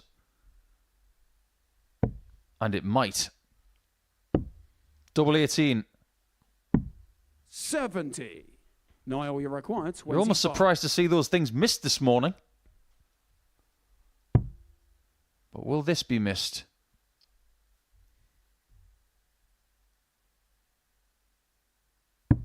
It will not. He's off the mark. Niall Culleton. He needed a miss from Gilbert to get that chance. But he was arguably the better player in that third leg because he got the first chance. Game on. So halves the deficit in this one, gets a leg on the board for today. Kieran's mentioned in the chat about adverts. Now, it's out of our control, Kieran, but what you can do, if it bothers you so much, is subscribe to YouTube Premium, and then you won't be bothered anymore. 28. Yeah, and we get nothing from that, so if you want to change your own life, change it for the better, there are things to do. And that's what I say about darts, Murph. If you want to be a better dart player and you don't change anything, that's not going to happen. If you want life-changing money, 93. the key is in the sentence, change your life. Change the way you approach things. Now, for these dart players, Gilbert's an excellent player, as he's just proven. 180. Niall's a great player, but if you want to do the kind of things that, say, Luke Littler's doing in the PDC, or what Andreas Harrison has done in our previous series, you've got to work hard for that. You've got to change your approach to get better. We require 81. Great approach. He's not going to go for the double. 65. Smart thinking. Just before he returns, let me very quickly make the point that Luke Littler actually came here for the first time as an ADC qualifier. Just goes to show what's possible. And there you go. 43. We require 16. You can see enough of that. And there's the proof. I love the way that Gilbert thinks. He obviously likes double 18, but the immediacy of looking at his leg position when he was on 18 points and backing himself to hit the single instead of going for the double 9, that shows awareness, and it also shows confidence. 69. Because a less confident dart player wouldn't have gone for that single, because either side of the two is a bust type shot. 134. This is an impressive performance from Gilbert. He's well aware of the standard that everybody else in this group is 57. producing and knows that if he's going to be up there, he's going to have to produce that kind of standard himself. If he wins this leg after a couple of games, well, 60. a couple of darts end up on the floor there. But I was going to say, if he wins this leg after a couple of games, he will actually be the man at the top of the table. After all of the fanfare for the other players, how many times do we see it? 140. I do believe that Gilbert didn't rob himself of too much in the way of scoring in the previous visit. I think it was 96. just 40 points on the floor instead of 80. By the way, don't plan on going anywhere after this game because it's John Henderson against Andreas Harrison next. Great matches wherever you look. 133. That's an interesting approach. 235 and he goes for 19s. That's the right approach. 71. No, Well, there you go, Niall. If you don't hit this, you're probably going to lose.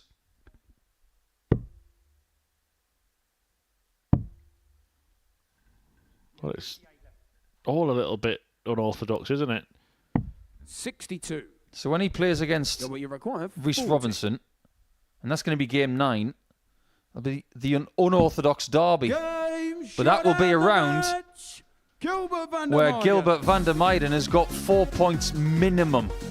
He will return to play Tommy Morris in game 8, and he will do so in the knowledge that he has not lost yet. Very effective, 98.76. That is a huge hike in standard considering how well he played in his first game.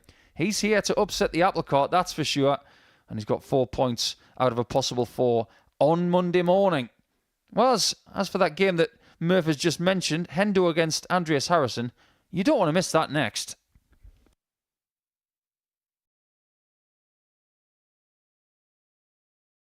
Welcome to the party in Portsmouth here at the Modus Live Lounge. They've both got the talent where they can just reel off leg after leg and dish out a heavy defeat. And what a way to start the day. We're up and running here on Champions Week with a maximum. But what a way to finish. A 12-dart leg. Beautiful check out there from Cam Crabtree. Only needs the one. Game shot on the second leg. Darius What are you saying about efficiency? Game shot on the third leg. Rhys Is that Robinson. the moment that Rhys Robinson comes alive in this crucial clash? Looks like he's going to go for it. And it is right next to his favourite double top. And he gets the job done at the earliest possibility. That is Cam Crabtree through. Case not so. Harrison gets the all-important win. Game shot on the second leg. Darius Labanowski. Game shot. Well, Smith, is it a Darius Labanowski. 9? A long time. And that clenched fist. Game shot. On the mark. He gets the job done in the end. He's nodding in total agreement because Game shot on the fourth flag. Just Darius like that. Labanowski. only needs the one. And there you can see. That she can unlock at any moment, but that is quality from Harrison. This would be a wake-up. Welcome to the party in Pompey. Should be a good marker for him. And is. It was a great guide. Game shot on the first leg. Andreas Harrison. It's a breaker throw for Andreas Harrison. Game shot on the second leg. Cam Crabtree. Consecutive breaker throw. Double 16 is found. And he does lead. It's not an 11, but it's a beautiful 12, treble 17, which he gets. Bullseye for the win. Absolutely incredible by Andreas Harrison. He's Andreas Dirty Harrison.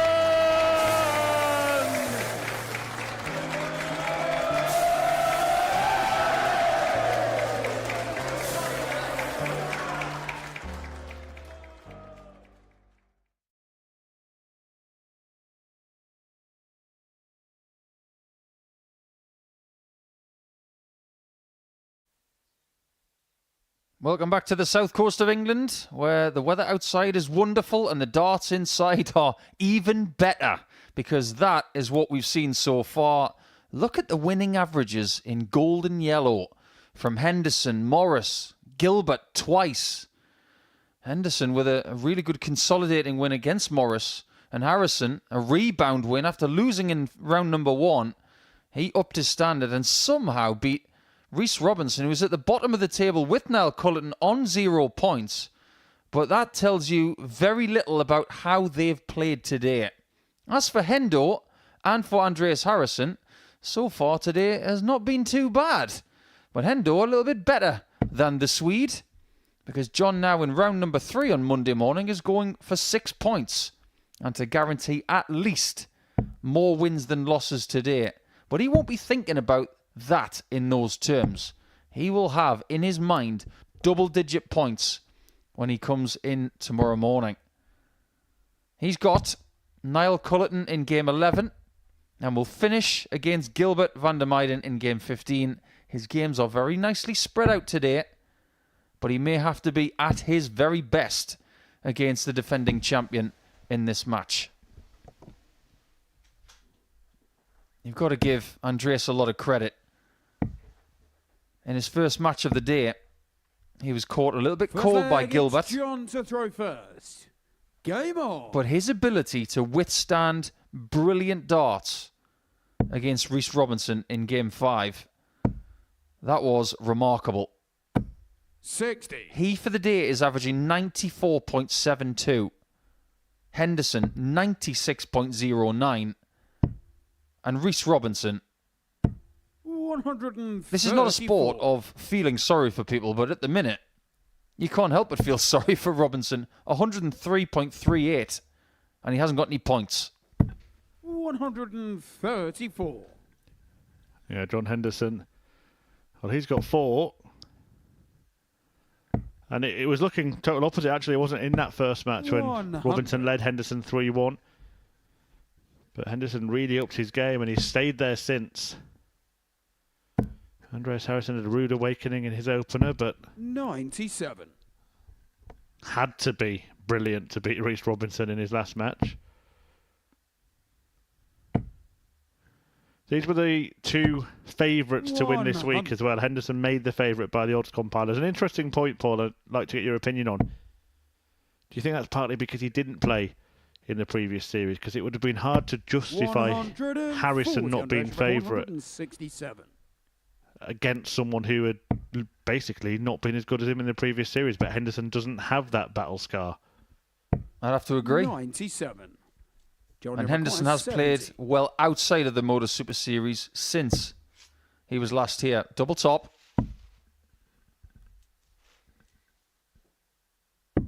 60. And a chance for the Swede requires 70. to steal a march here. And he's looking at a very different route. Double top, though, is the end product. 30. And he sails over the bar. Required 10. Like his countryman, Mondo Duplantis. Game shot on the first leg. John Henderson. Like most viewers, I'll probably need you to elaborate because it's not a name I'm familiar with. He's the world's best pole vaulter. There we go. Game on. He's currently trying to... Why is it that only you out of our commentary team, and it's quite a vast commentary team, why is it only you that would know that? 41. That's athletic season, isn't it? He's trying to better his own world record at the minute. He's trying to get to 625. He's an exceptional athlete. And it is an Olympic year, of course. And there was a lot of chatter about darts being in the Olympics over the weekend in Poland. And some people, even Michael van Gerwen, saying, I can do great things for the sport, but he even admitted that he doesn't think he can take it to the Olympics. 137. Yeah, I'm one of the... I'm in the no camp, personally. Me too. But I think it's a... my argument is an argument for actually removing some other sports from the Olympics. I think that the Olympics should be the pinnacle of your sport, and if there's already something that's bigger than that for your sport, then it shouldn't be in it. 60. Andreas Harrison, 140. Interesting topic, that one, because we do have pinnacles in darts, like our World Championship, at Alexandra Palace at the end of every year, and I think that should be the pinnacle. I think it's a little unfair, actually, on the sports where they work for 4 years. They have to do everything in 4-year cycles, and then other sports who have these showpiece tournaments, like, for example, tennis. They've got their Grand Slams, and then every now and again they go and play at the Olympics as a side, really. Anyway, that aside, here comes Harrison. On the second all square. Andreas Harrison. I think you make a fabulous point. As great as it's been for the countrymen of John Henderson, Andy Murray, to win 2 Olympic gold medals, they've got 4 Grand Slams. 177. I do believe Andy Murray's going to play in the Paris Olympics as well.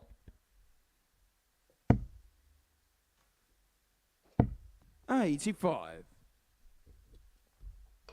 I do believe the PDC are going to cast the net wider next year for more tournaments on the continent. 42. Which is going to be interesting. More in that in due course. But if we don't take that European tour to Sweden, we're missing a trick now. Because there are more players playing well and more interest in Sweden than we've seen in decades. When Magnus Carus retired, the question was asked, what's 60. Sweden going to do now? The question's been answered. From the likes of Lukasiak and Harrison and Engström and Larsson 95. and De Graaf and Torbjornsson. They're all winners. Give them a European tour event. Let us go there and see what Sweden has got to offer. That's me off my soapbox. 92. Because if we don't go there soon, they might have other ideas. Oh, this is a great match. 140. Johnny Record, Can Hendo 130. find a little salmon?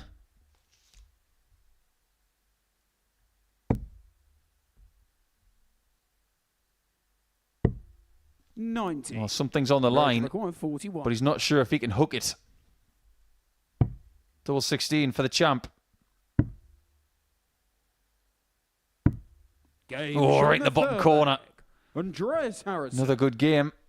Harrison averaging around 99. There gets Andreas to throw first. And Hendo not too far from that himself. Well, both of these players already involved in absolute 97. belters this morning, and both of those matches, Henderson versus Robinson and Harrison versus Robinson, are available in full here on the Modus Super Series YouTube channel. So if you want to relive 60 those quality matches, then you can do that at the end of the day. And also, out this evening, Bullseye Challenge, but PDC style.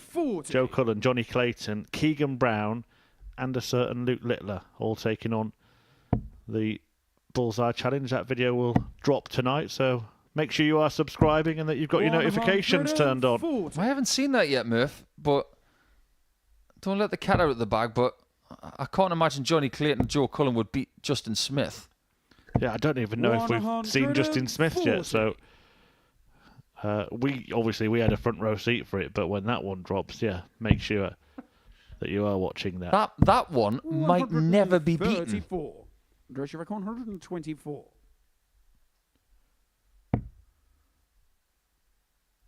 You can easily say that when you see something like that, but is this hit? 99. Would have been perfect. Talking about the Bullseye Challenge. Come on, Andreas, get with the programme. Oh, what about this one instead? Well, John looked like he'd ordered a McCarney curry there, and he got himself just a couple of poppadoms. Double 8 for Harrison. He doesn't hit it this time, so Hendo gets a chance to equalise. Come on, John. Massage your inner Henrik Larsson. Game shot on the 4 flag. John Henderson. Well, there we go. Henderson does shoot and score. And he ties this one up at 2-2. Well, he's a big fan of Larsson, of course. One of Sweden's best ever strikers. I was wondering when I could shoehorn that in. 100.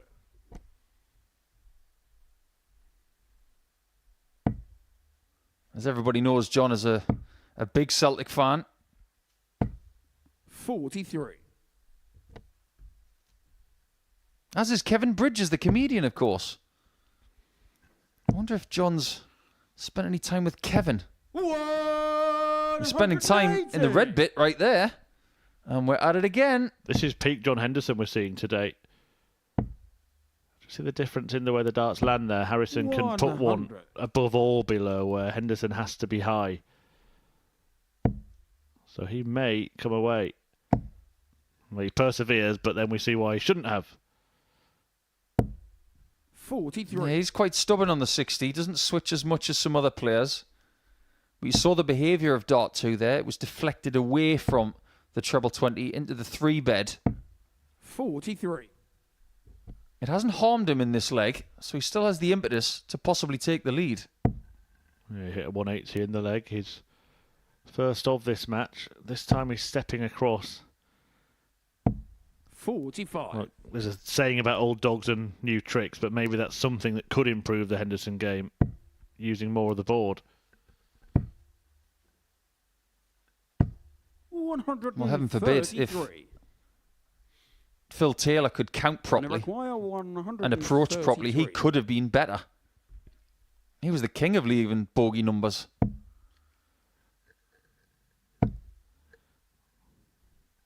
There is the argument 93. That it didn't really matter because he was taking that many trebles. When he left the bogey numbers, his opponent was still on 360. 95. John require 40. Well, this is a precarious situation if John misses. Double 10 will give him the lead.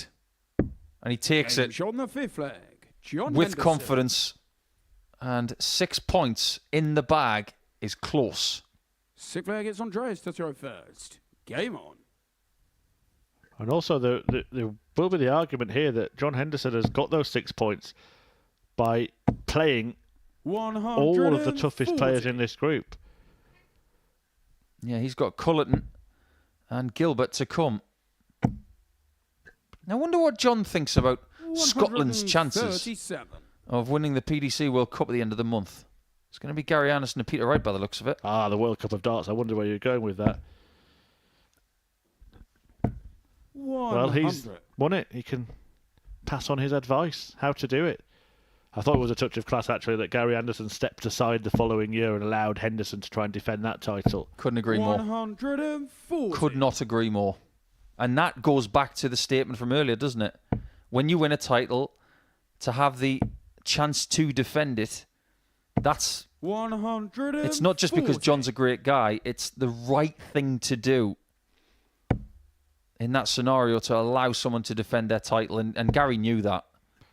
Right, Andreas Harrison waiting on what has now become the Swedes' signature shot. Now, Andreas, all you've got to do, imagine it's a room full of people and that your opponent's just hit a 171 to leave double 4 for the match. Then you go treble 17 and the ball.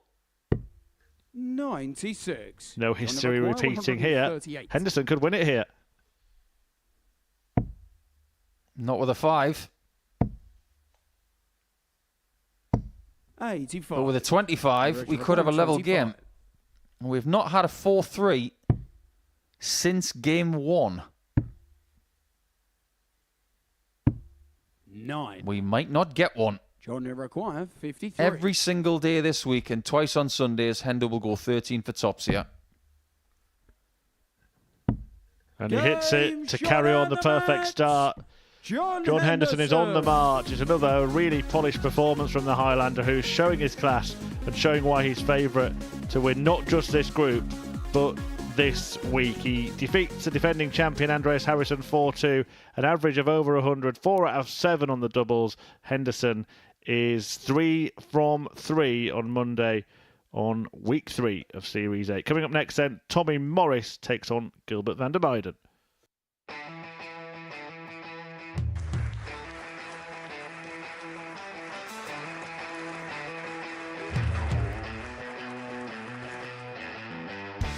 Hang on a minute. Wow! Oh my God! Well, that's £100 down the drain already. Itching to hit the 180. He's gone for the max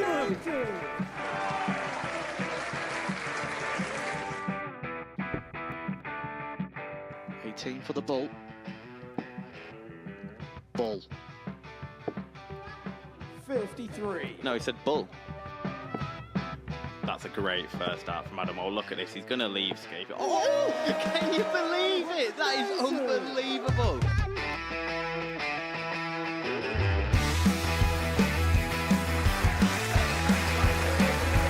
Get match starts to put his team into the final.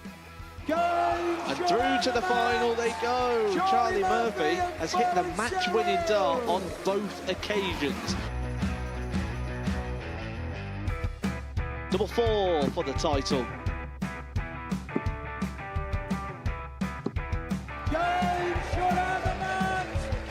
Please show your appreciation for the winner of the Influencer Pairs event, George Scaife and Adam Lipscomb.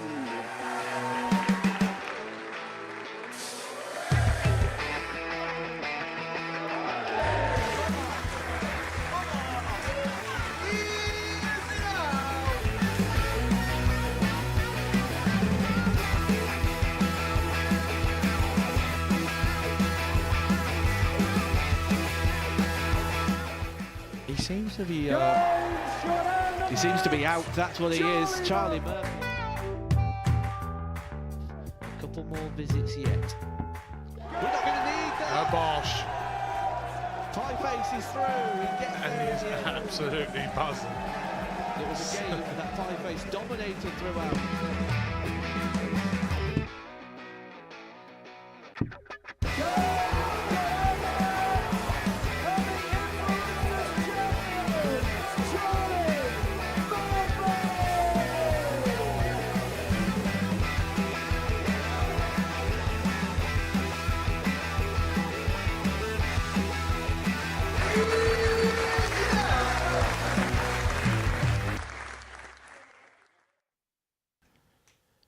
Welcome back to the Modus Super Series, where John Henderson has gone 3 from 3 here on Monday morning on week 3.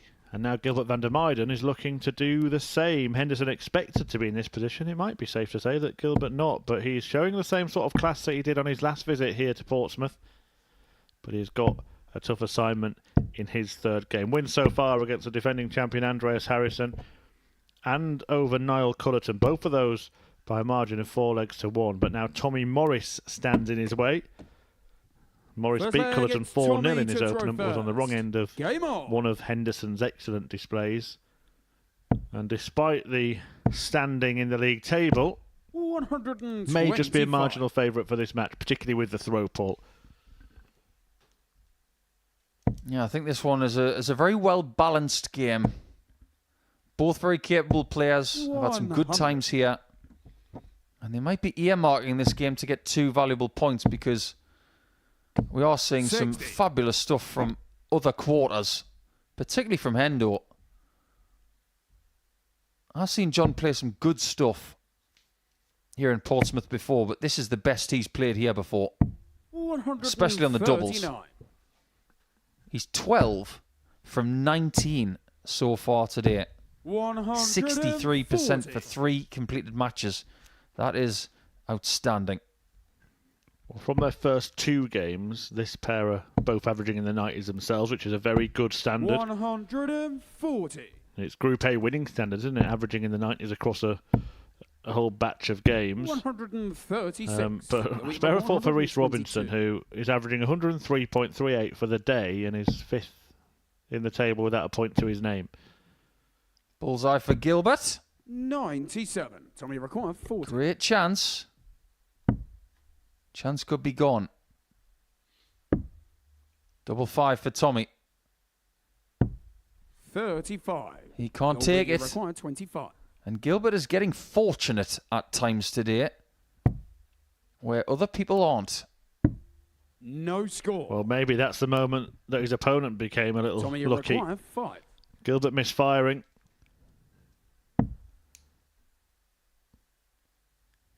Morris taking care of business. Leg. Tommy Morris.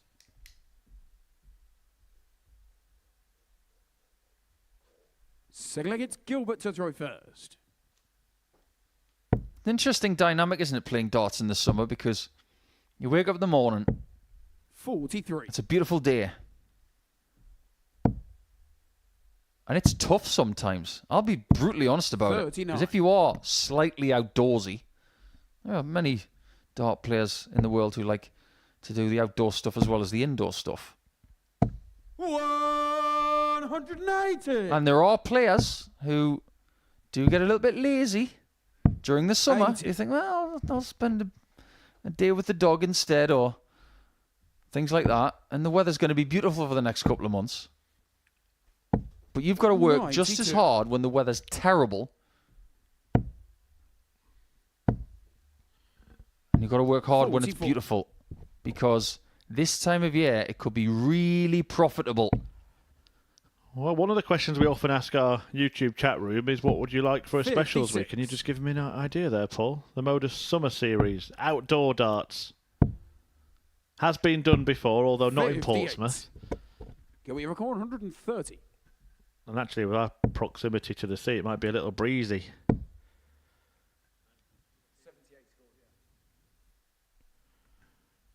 Yeah, outdoor darts would be fun. 98. You want heavier darts, that's for sure. And Tommy Morris has got 26 gram darts.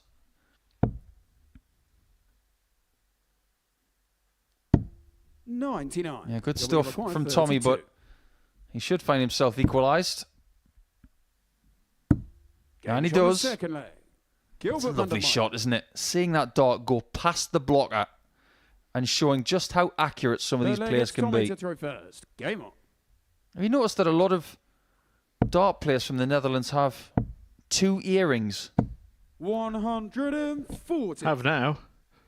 Yeah, Dirk van Dijvenbode's earrings I thought were very interesting when I first came across 94. them, and apparently they're cultural. Well, they do come in pairs, don't they? So you might as well make use of them. 100. I suppose that's one way to look at it. Who's had the best earrings in darts? There's a great question for the YouTube chat. Who's had the best 97. earrings?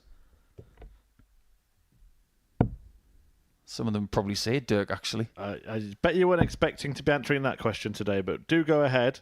We've got to be creative. 57. We're here 6 days a week. We've got to think of some interesting questions for our fans and our viewers. And if you're just joining us for the first time 45. today, you might think, well, this is the standard you get every time, right? Actually, no. This is extra special, what we've seen so far today. 134. This really has been a sensational morning. So much so that in week 1 and towards the end of 133. Tommy Series 7, there were some sessions that didn't even have a 90 average. We're surprised not to get one in a game here. 38. Can we require 132? Well, that shot is off. 124. But he does do Tommy require 32. something in the way of putting pressure on Tommy Gauge Morris. on the third leg. Who responds, Tommy pressure, what Morris. pressure? Red hot, Tommy. And you were talking about temperature a moment ago, Paul. A good little comment in the Fourth chat, leg, it's Gilbert actually. to Is, throw first. Game on. is that why cold countries produce the best darts players? There aren't many, are there, from the 100. rather warmer climates that spring to mind? Yeah, there's the odd anomaly, but in general, they come from countries with more moderate temperatures. 95. Yeah, if we think about world champions and world masters from years gone by, a lot from Northern Europe. We've got players from Australia, 140. but we don't necessarily get a great deal from Central America, Africa, but we do have a lot of world-class talent in the Philippines. The best from the Americas seem to have come from Canada and the 41. northern part of America, so that's quite interesting in itself. Yeah, I think the one that bucks that trend is Leonard Gates because he's from Texas. But you're right. New Brunswick for Jeff Smith, Ontario for Matt Campbell, who was a finalist last week on the Pro Tour. And Jim Long, of course, is also from Ontario. 180. Tommy record 167. Well, we're distracted with the heat. Gilbert's turning it up on Tommy Morris, but he responded in the previous leg. And he responds in this leg as well with an absolute showstopper.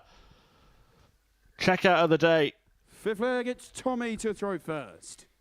Game Oh, on. it's like something from the Terminator, that one. The Uzi 9mm. Hey, just get what you see, pal. A 167 will do, though. 140. Laser sighted. That one from the gun. Stunning.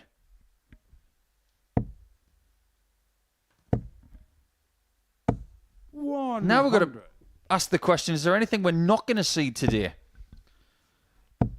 Well, Reece Robinson seemed to be determined to hit a 9-darter earlier. Now he's just determined to win a match. Oh, poor Cully. He's got to play Robinson next. And this is what you're getting from Morris. 100. Yeah, 5 tons, 5 scores of more than 140. Obviously, one of those was that 167 checkout. 91. Do you remember when Tommy first came here as a substitute player?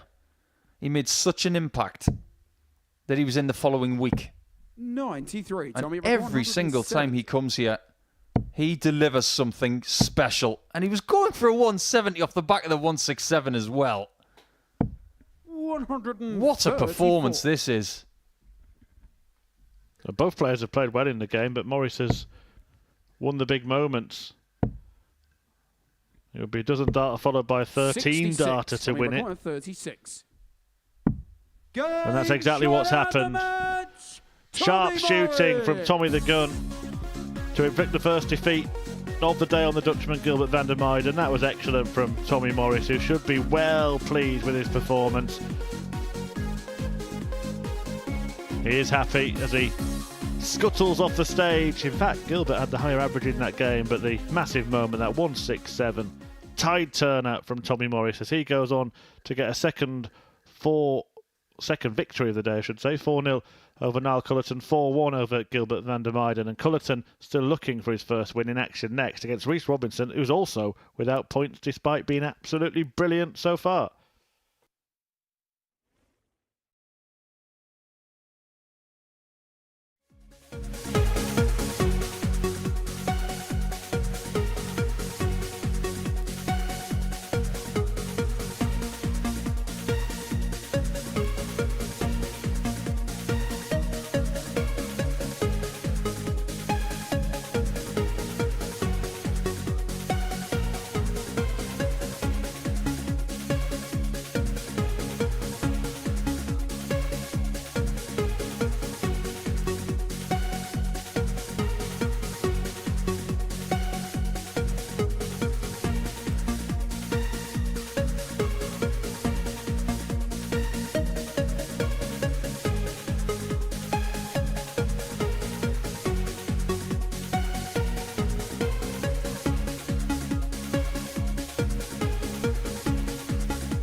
Well, surely this time, surely Reece Robinson will pick up some points in this match. He's playing the other player in the group that's yet to get off the mark, but it's been a real contrast in the way the pair of them have played today, taking nothing away from Niall Culleton. Reece Robinson has been streets ahead, arguably, of anybody in this group, but his staggering showings have not resulted in any victories. And that can affect you, can't it? So, no guarantee it will continue, but if it does, then surely he does have to pick up points, Paul. I do get the feeling that if he maintains this standard of over 100 in a game, It's Reece to throw first. Game on. that a win is inevitable, but I think what could happen in this game is that he plays worse than he has all day and he still wins. Because even if he drops 10 points, it will be better than anything we've seen from Niall today. He didn't even get a leg against Morris in game 2, the Irishman, and he averaged over 93. So it's not as if Reece Robinson is alone in playing well and not getting a result. Darts is a cruel sport. It's not subjective, like ice skating or diving. 140. It is definitive, and that's why people love it. Where the numbers don't lie.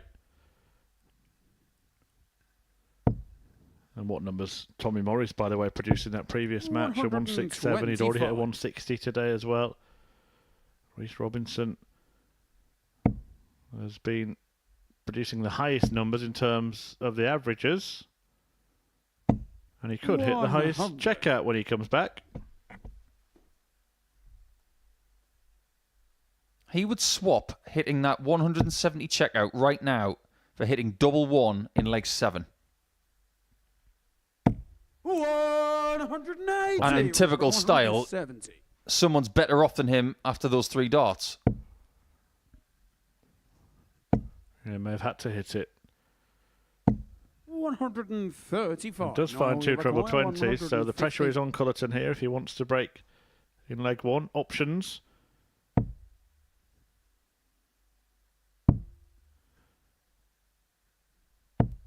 I'm 99. going to pose a little question to our ace analyst Paul Nicholson after this leg, but let's first see if Robinson can take care of 35.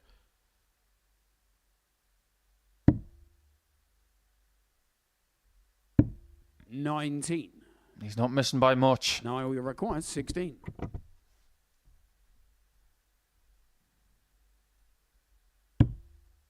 But he might be behind again. Now that is really awkward. Top half of the bed, surely. High and firm.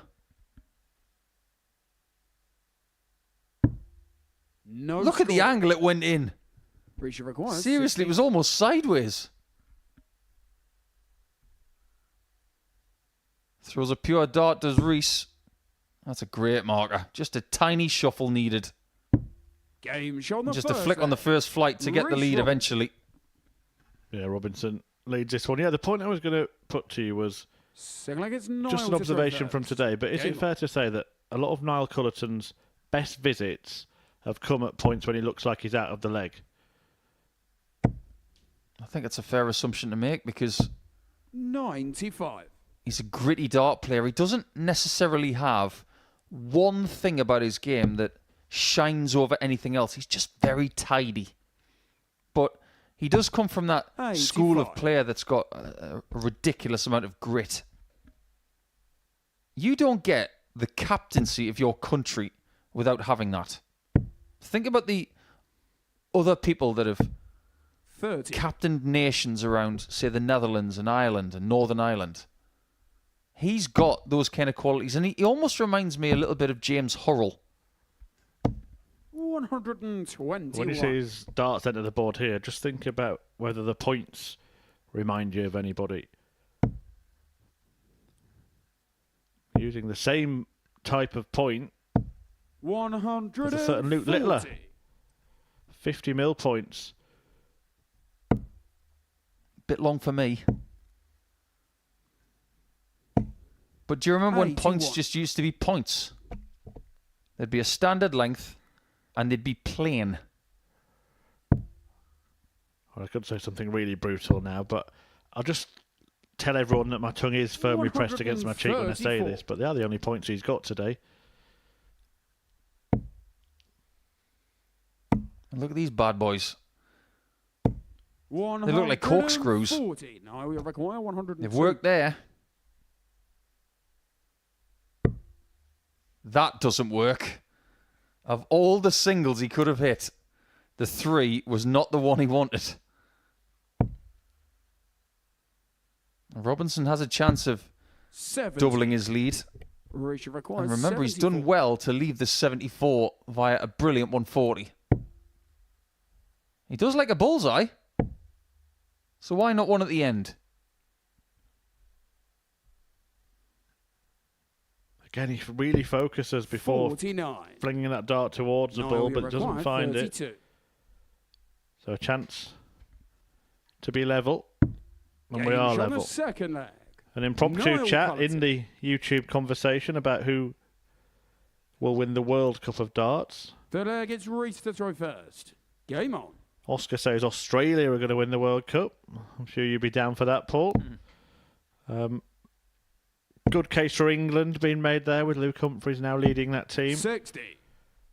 Wales will be tough to beat, says Ted. I think it's probably one of the most open tournaments we've had for a while. Yeah, I think it is. There are some big hitters in there, but I think there may be some shocks this year, you know. Look at some of the teams. 140. We've already mentioned Sweden. Whoever Sweden play, watch out. They've got problems. And look out for Croatia as well. Gerbovac 94. and Krčma. They are tricky.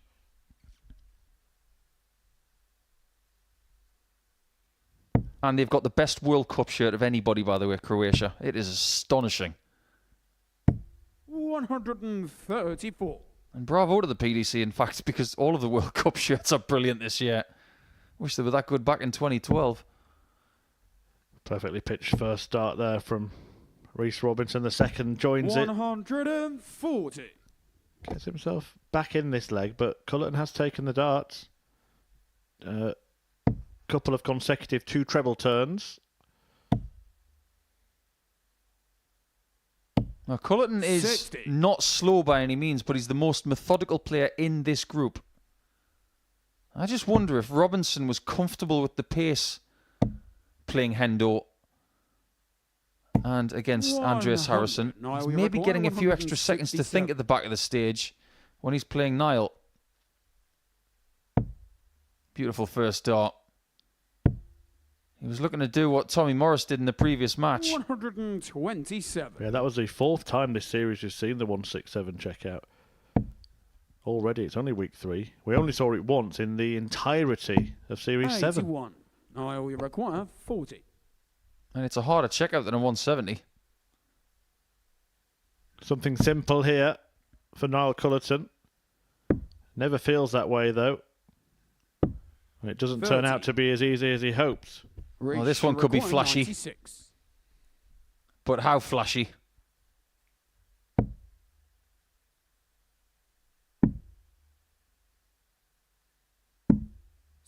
Not flashy enough.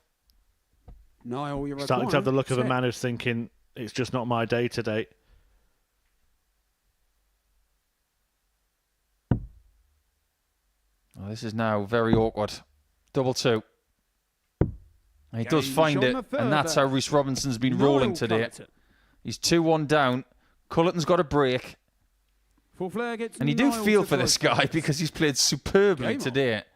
But the timing aspect has not been on his side. Well, they say that a picture paints 1,000 words. I think we only need one to sum up how he's feeling.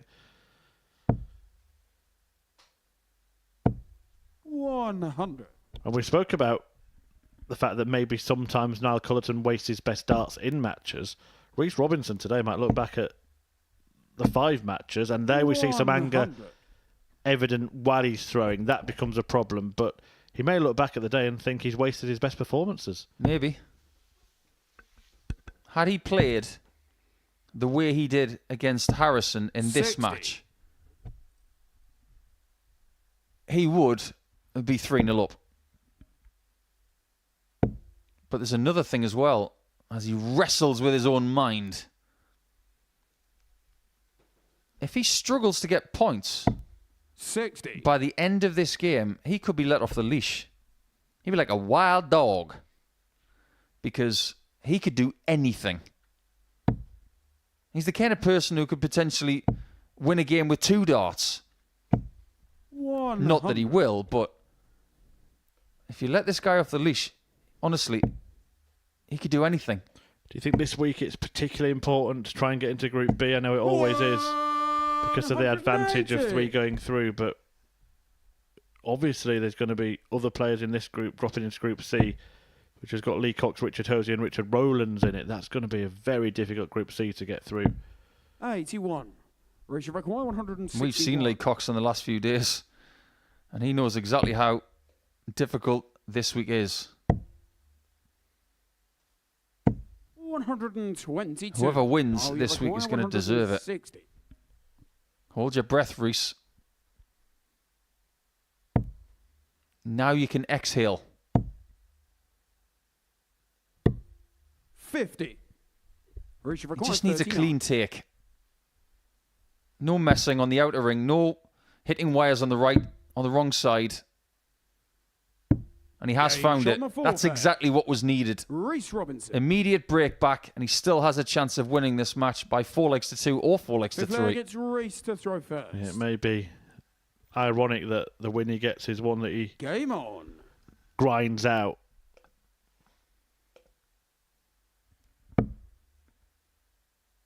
Now, Reece predominantly, when he turns up here to the Modus Super Series, dresses like Johnny Cash, all in 140. black.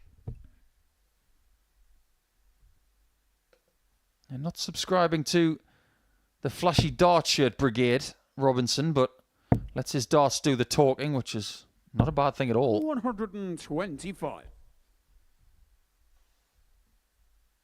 But when you've participated in a Champions Night, 140. especially the last one, you want to get there again. Such a great occasion. And just a reminder to everybody who does like to come and watch Modus Super Series darts in Portsmouth, if you do want to be here 140. for the end of August spectacular, you better get those tickets quick, because they will fly out in the next couple of weeks, 55. if that. But there are tickets available for all Saturday nights throughout this series, and that is the QR code that you need for that if you've got a smart device handy. If you don't, dartshop.tv is your place to go.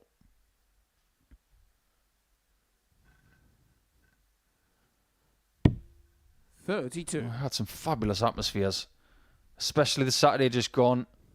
Jimmy Van Schie, week 6 last series was unbelievable.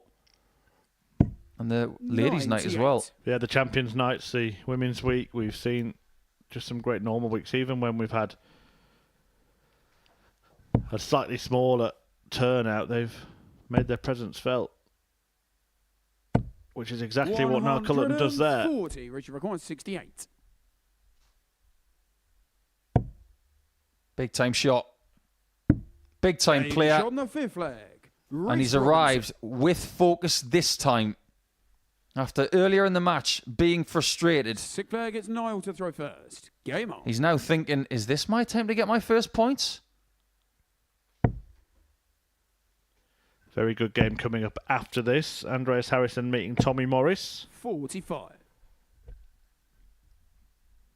That will determine whether we start to see a bit of separation in this group. 100.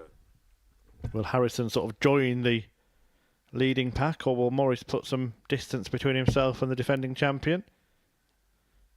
Then Culleton will return to take on John 36. Henderson before Robinson meets Van der Meijden.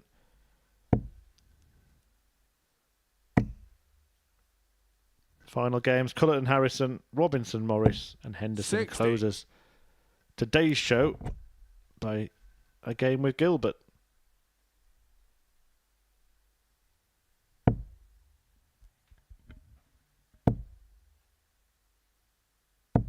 $100. Notice that Reece Robinson is on 341 here.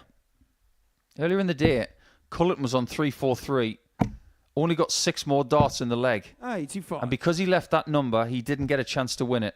Robinson stayed on the 20s to leave 3-4-1 at worst.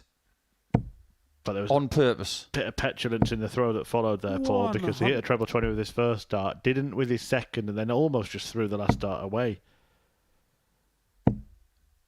Got to be careful of things like that. Give each dart due care and attention. And have some patience. This is a marathon over the next 3 days in Group A. We have seen people lose their first 2 games and still win the group. It's called, if you're a Big Bang Theory fan, the Lee Budgeon Complex.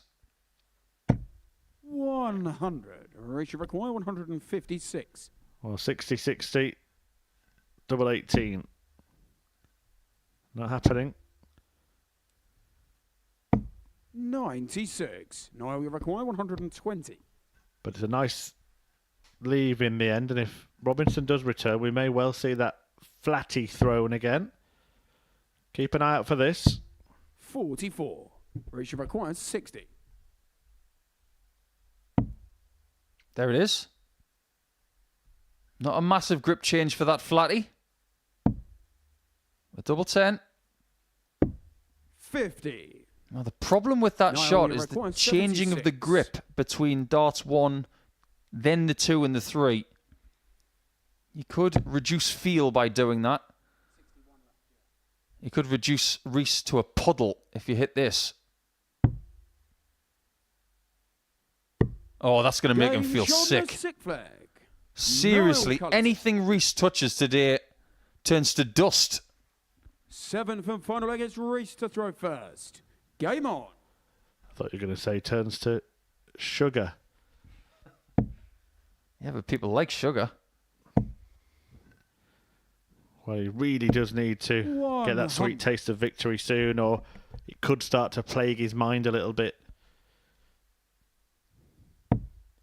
And what should have been a brilliant day could turn into a nightmare. 134. I'll tell you what was a big dart story over the weekend that not a great deal of people were talking about. 140. Anastasia getting to the match play. Yeah. What a massive story that is. And congratulations to Anna. She's a really good friend of ours. And what a brilliant response for what's been a horrible few years for Dobromyslova.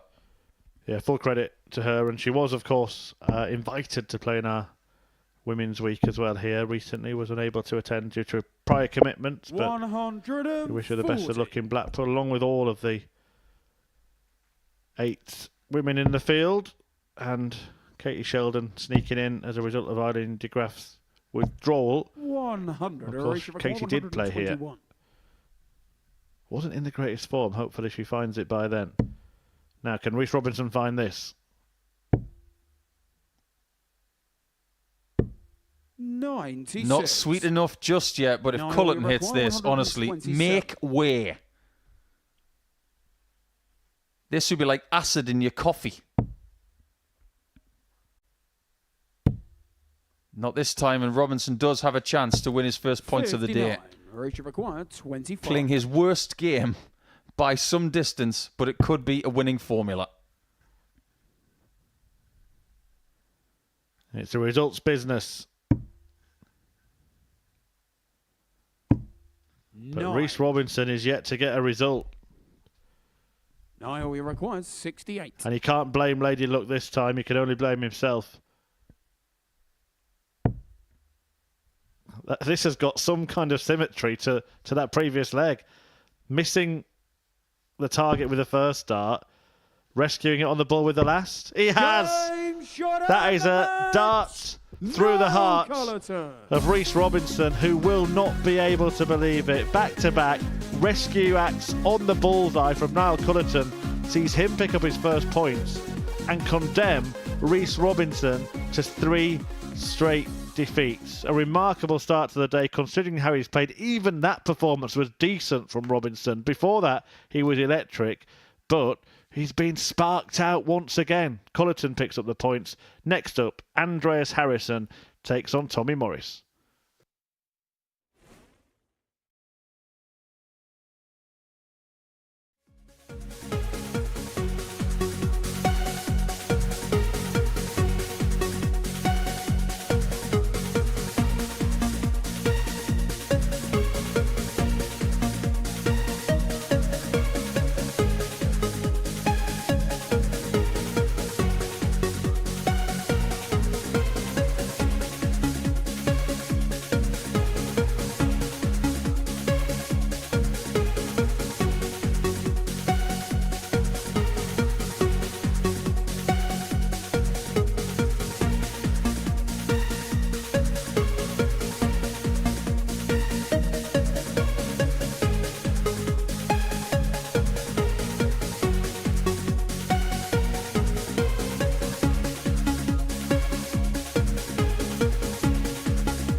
Welcome back. And, well, Paul Nicholson, we've had worse Monday mornings, I think it's fair to say.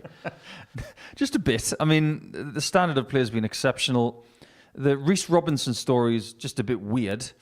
But the amount of 180s we've seen, the great doubling, the huge shots from Tommy Morris, great stuff. And it's Big John Henderson who's got 6 points. It's just been absolutely brilliant. Yeah, certainly is. The numbers don't lie, so let's look at them. Here are the results and the averages from today. And everywhere you look there, Paul, littered with quality. I think when we built this up at the end of last week and coming into this morning, we expected great stuff. And we've done that before. And then we come to Monday morning and things just aren't quite there. And it takes some people a bit of time to get their stuff together. We've seen it in our previous studio. We've seen it here over the last few series. But I think what we've got here are a lot of people with experience. And they just know how to prep themselves for game time, even if it's 9:30 in the morning. The stuff that we've seen, every single player, even Reece Robinson, who has not won a point, they should be very proud.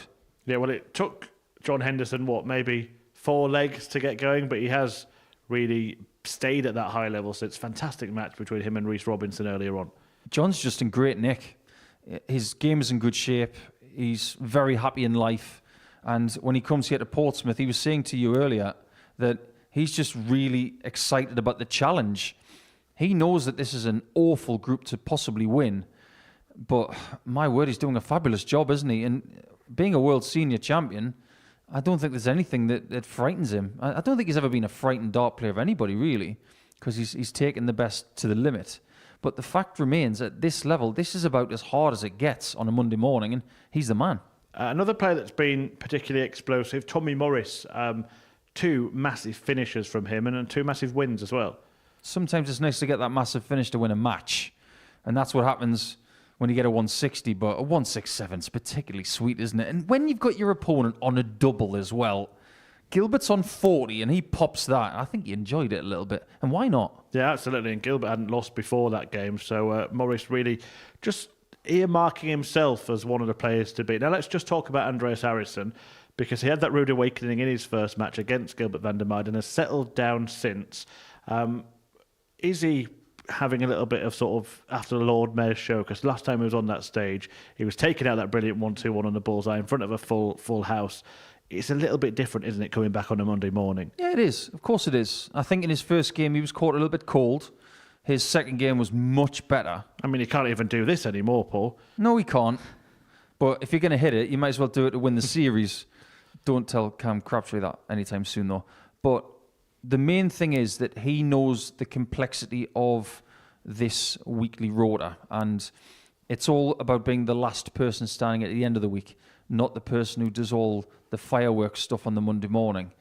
I think his example of being at the bottom of Group A and then winning the week is possibly overtaken Kieran Tierney, because when he did it from the position of Southampton before we came to this new beautiful venue, we thought, look at what Kieran did. It's a great example of what can happen from a Monday, Tuesday, Wednesday, and then what you can do for the next 3 days. But he's taking it to the next level. He won't be too fearful of what is to come. Look, they've only played 3 games each out of 15, but what is the table telling us at this point? Henderson's comfortable. Morris is having a ball. I think Gilbert has been a bit of a surprise package because we didn't really talk about him at the start, but there are other people who can do remarkable things and not get points. And what this does for me is it allows John Henderson to stay sharp because he knows everybody's in good nick, but even the person at the bottom, if you play bad against him, he'll have you for breakfast. Yep, certainly will. Right, the next match is Andreas Harrison against Tommy Morris, both players trying to work their way through this group and get to finals night on Saturday, and you could be there as well. Take a look at this.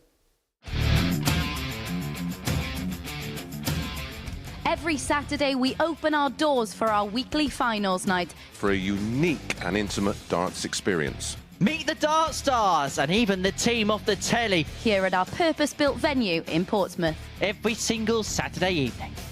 Tickets can be booked via this QR code. Or at www.dartshop.tv for a very small booking fee. Follow us at MSS Darts on Twitter, Facebook, Instagram and TikTok. For all the latest ticketing news. All you need to do, log on, book, turn up and the action gets underway from 7:30 p.m. So what are you waiting for? Get your tickets to the darts. We look forward to welcoming you to the Modus Super Series very soon.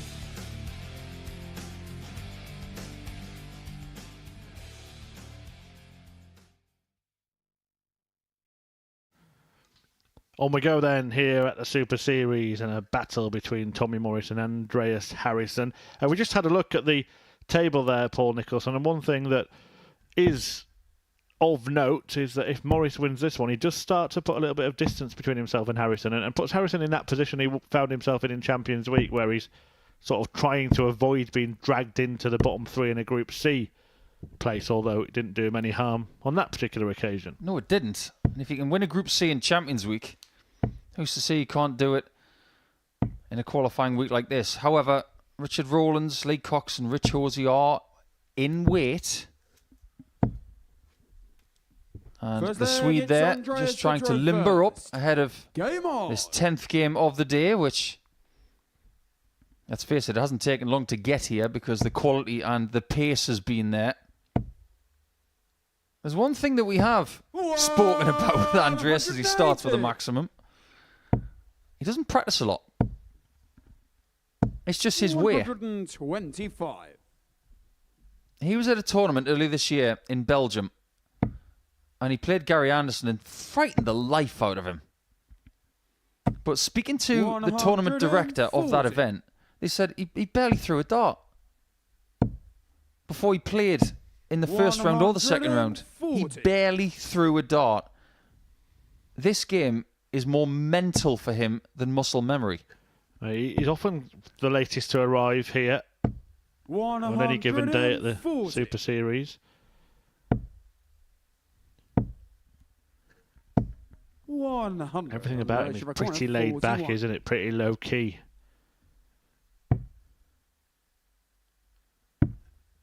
Two eights.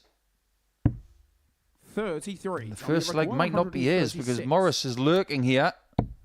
And still. And still. Stand still. 128. Andreas, you require Well, he's 8. taken out big shots there. He threatened another. Game shot in the first leg. But double four is found by Andreas Harrison to take the lead in this one. Good showing of respect between the pair as well. Second leg, it's Tommy to throw first. Game on. I tell you who's got the best job today. The referee. Seeing this quality of action from close quarters. Sometimes being a referee is the best job in the world. But I do get the feeling that the dynamic in the practice room today will be a very good one. Full of great people. Yeah, today's referee Owen Binks. Part of our stellar team here at the Super Series. Do you know what we should do? Because we did one in the past. We need to do another one of those videos of getting to know the staff. Do you remember when we did that? And we asked who the biggest eater was and who was the best dressed and the most annoying? I do remember that, yeah. Problem is that Owen Binks is doing all his own videos these days. 41. Well, go on, just tell us now, Paul. Why not? Who is the most annoying person here at the Modus Super Series? 100. Do you really want me to answer that? Yes, please. You like put me on the spot, don't you? Yep. As long as it's not me. Of course it's not you. 100. I'll tell you in the next leg. 124. Whisper it quietly.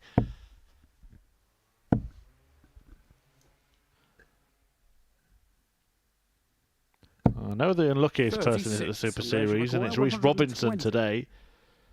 Andreas Harrison looking to double his advantage here. And for many players, that would be a problematic dart. For him, it was a perfect one. You require 88. 2 14s for Tommy. That's got a nice ring to it. Game shot on the second. He agrees. Leg. Tommy Morris.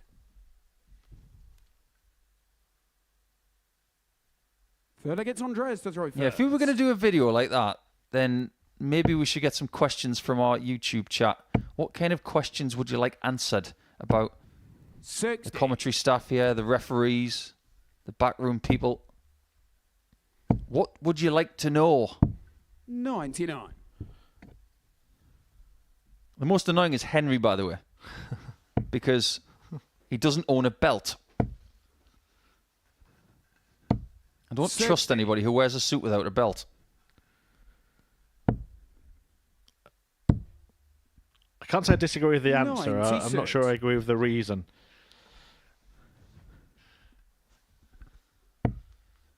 Oh, look at Morris is at it again. 100. He's looking at belt Anderson. Oh, sorry, Harrison here. I've mentioned Anderson too many times today, haven't I? 99. It just seems to be coming up a lot.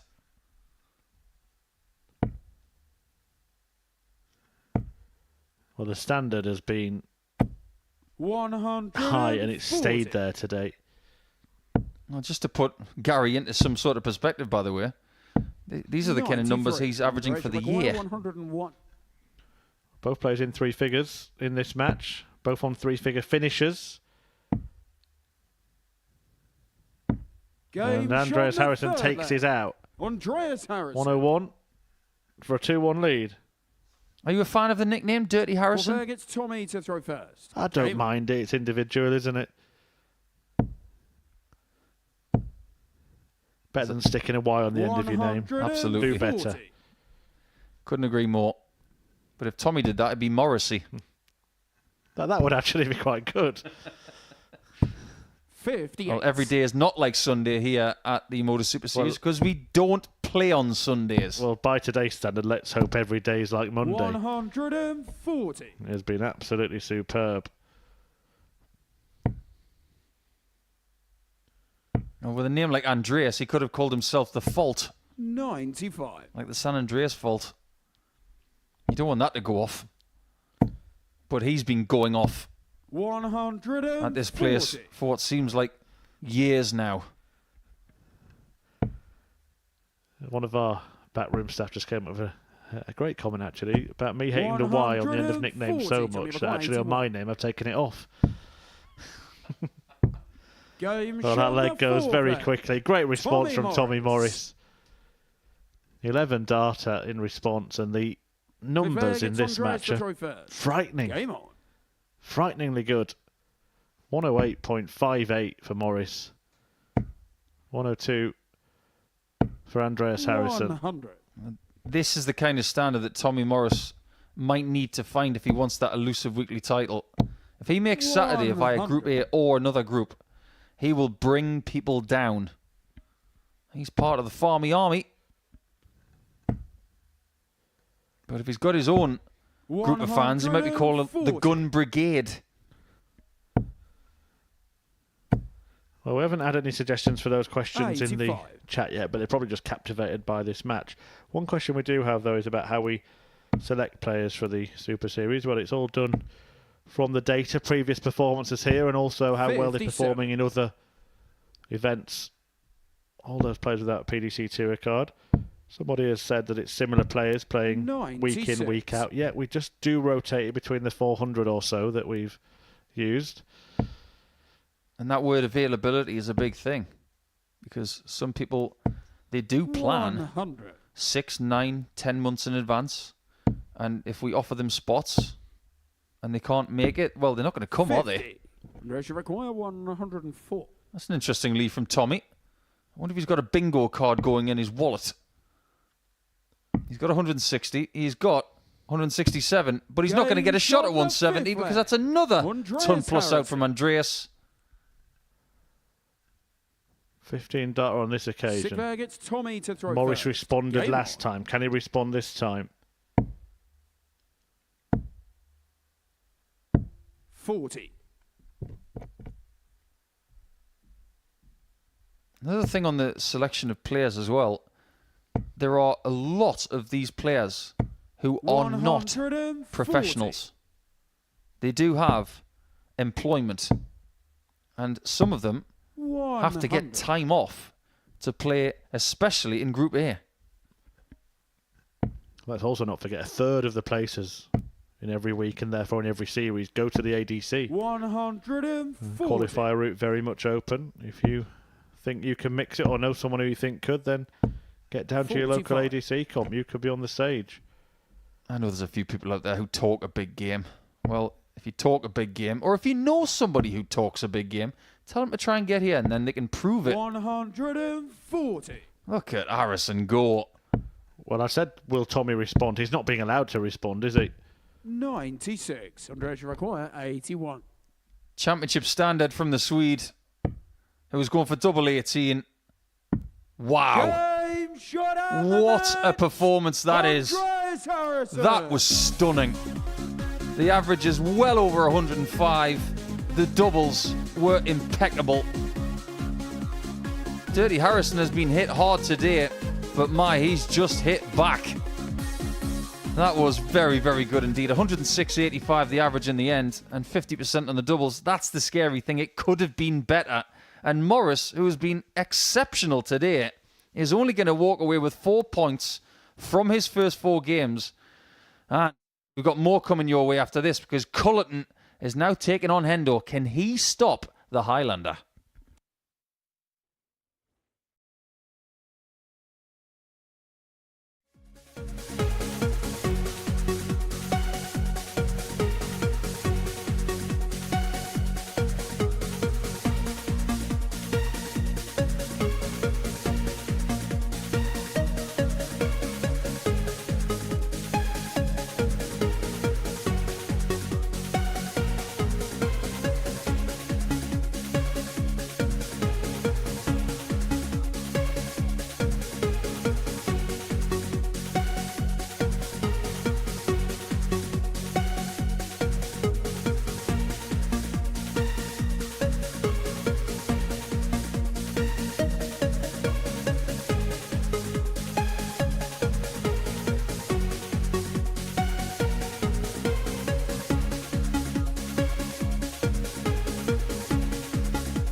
Welcome back to Portsmouth and the Modus Super Series. And if you haven't enjoyed what you've seen so far today, then you obviously don't love darts, because we've had a plethora of ton-plus averages, 90-plus averages, massive finishes, huge 180 hitting. And I suppose now we have to ask the question, what next? Is it 8 points next for John Henderson? If he can beat Niall, he will go into his game with Gilbert van der Meijden in Game 15 with a chance of 10 perfect points and showing Scotland that winning is possible Niall to throw first. against any nation. But Hendo's been standing up for Scotland for decades now in darting terms. And I think those lads over in Germany should be inspired by Hendo ahead of their game on Wednesday.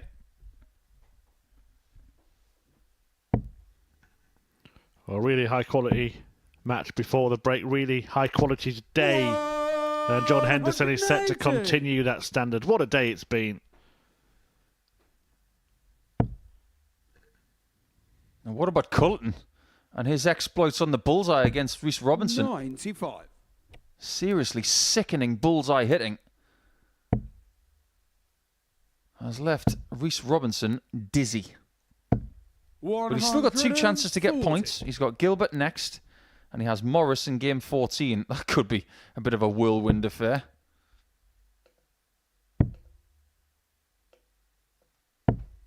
And whatever you're doing a little bit later today, you might be watching a bit of Euros football or catching up on something else or even working. Remember that you can watch the highlights of this on YouTube later.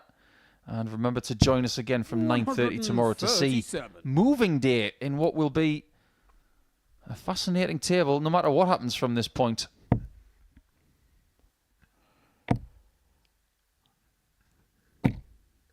$60. Well, John Henderson will be going Motown here. 4 tops. Game on the first leg. John Henderson. And he breaks straight away. Second leg is John to throw first. 11 darter. I have a theory about John, you know. Because do you remember when he won week 12 in Series 2? Go ahead. He was playing, was it 3 consecutive weeks? He did Q School Challenge Tour week here, and he went straight into a Champions Week as well. He was almost dead on his feet when he beat Niall in that final in Series 2. 85. That was a game when Niall missed a shot at a massive out. I think it was 152 off the top of my head. And then John pinched the final 4-3. The one thing I remember about that night was just how tired John was. And then the realization hit him that he had to come back on Monday morning. And he was cooked. 46. But what we have learned about John in the last 18 months is that if you give him a platform, his engine is still there. 64. Now, I don't know about you, Murph, but this is his 4th game of the day and he looks fresh as a daisy. Yeah, and he's getting better and better as the day goes on. He potentially here could produce the best performance of the day. And what a day to produce the best performance in. It's been stunning. Absolutely. And coupled with the Challenge Tour and the seniors, 59. He's played more darts than previous years on the PDC Pro Tour, and I think that's why his engine has improved. Playing constantly against hungry dart players of different age groups and standards has kept him at the top of the tree in Scottish darts, and he's still a world-class player. 121. Also has made more of a conscious effort over the last few years to take better care of himself, John Henderson. It's a difficult lifestyle, isn't it, that of a dart player? I know you're one who's 50. always done that from the beginning, but you are one of a few, a small few. 50-50 shot here.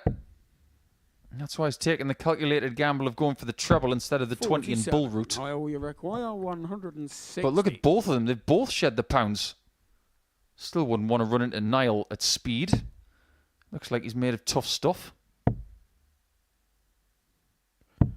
But the 160 proved too tough for Culleton. Henderson's layup proved to be the right play.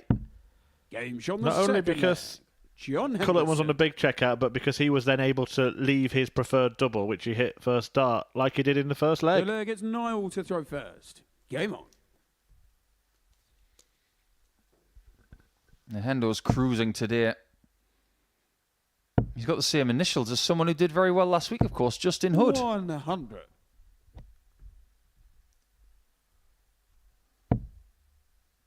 I'm pretty sure that in the practice room this morning, these two have shared a bit of a memory of that final they had. But it's hard to believe, isn't it, that that was in Series 2. This is Series 8. Hendo opened this match with the maximum. He then went and threw dart 4 and 5 in the treble 20. 4 and 5. 100. He can't get 6. Does have a couple of 9-darters to his name, by the way. It's quite spread out as well. 2011 and 2019. One against Andy Hamilton, 60. the other against Ron Muhlenkamp.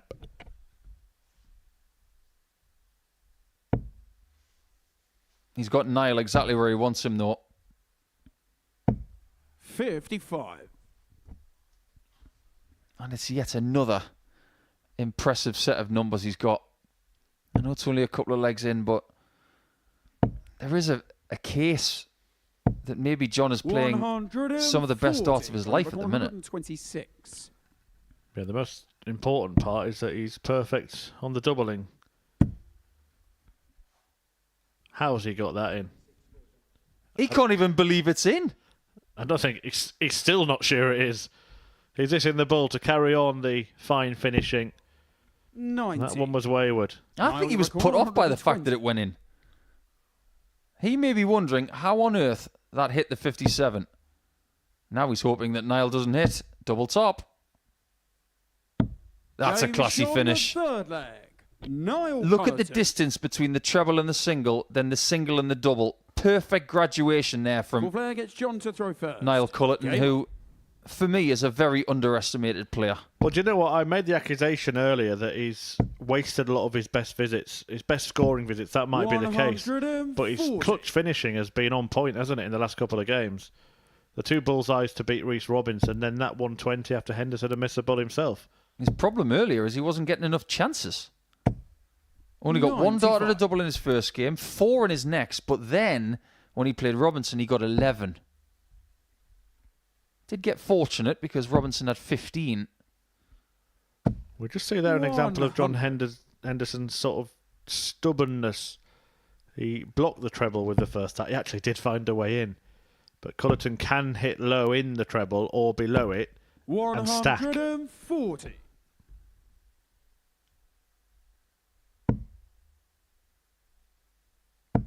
Yeah, both darts, every now and again, do have the tendency to lean a little bit right. That's based on grip. You can see that Niall holds the dart towards the middle of the barrel, and every now and again it sneaks towards the front. 96. And because of the way he throws and the way he grips, that's why it lands quite flat. But there's a real twist in the grip here for Hendo, who's looking at double 10. 100. He was always going to get a go at the double after that first start. It was perfectly pitched for John Henderson. All he had to do was let go of the next one.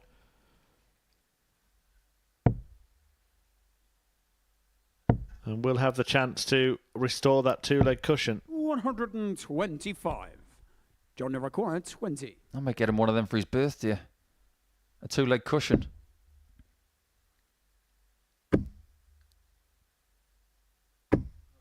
No well, score. He needs it. Niall will require 45. Because this could be all square. Culleton again in clutch position. Hops for tops. Game hits it. shot on the 4th leg. Niall Culleton. Landing the doubles in those pressure moments. In fact, he has got the same record now that John Henderson had 5 double attempts ago. He was 2 from 2. He's now 2 from 7. Culleton himself has not missed a dart at the outer ring. Interesting approach as well from Niall. 46. That he decided to leave tops. I think he's starting to recognise that tops is stronger for him than anything else. Hence the 5, then the leave of 40. 59. Consequently, it's very easy to remember John's birthday because it's May the 4th. Star Wars Day.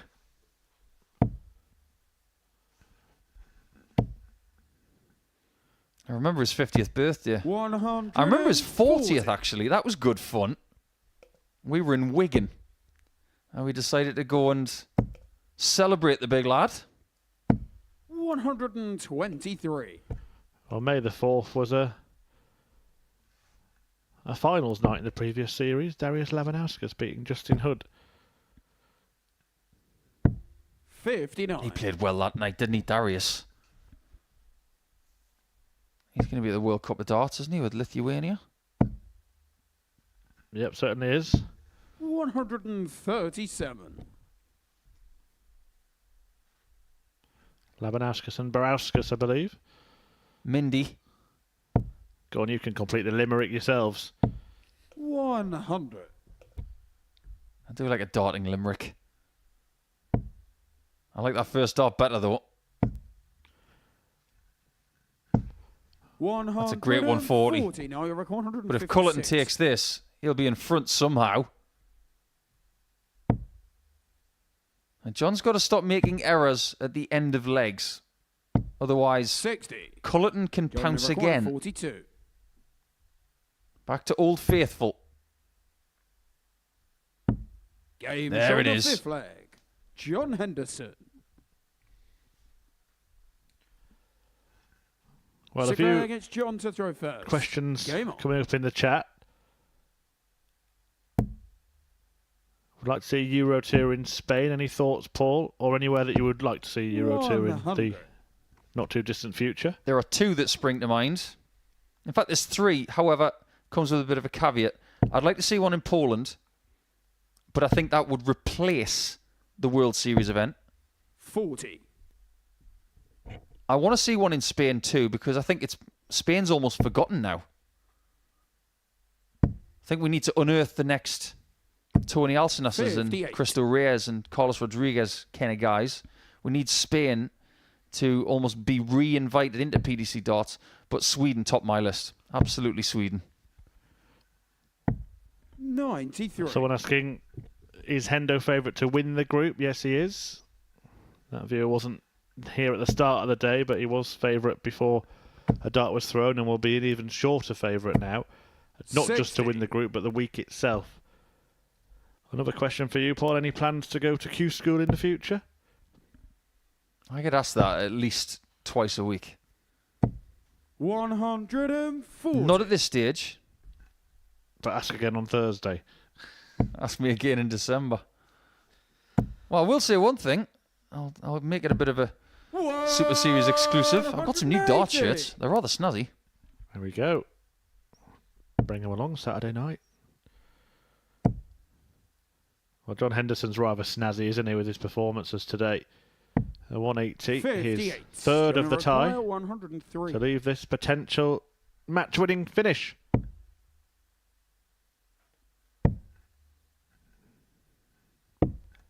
I've been calling Culleton clutch. This would certainly fit the description. Not quite. So the man who's got 9 maximums for the day now has a chance for a perfect 8 points from 4 matches. Game shot and the Highlander rolls on. John Henderson.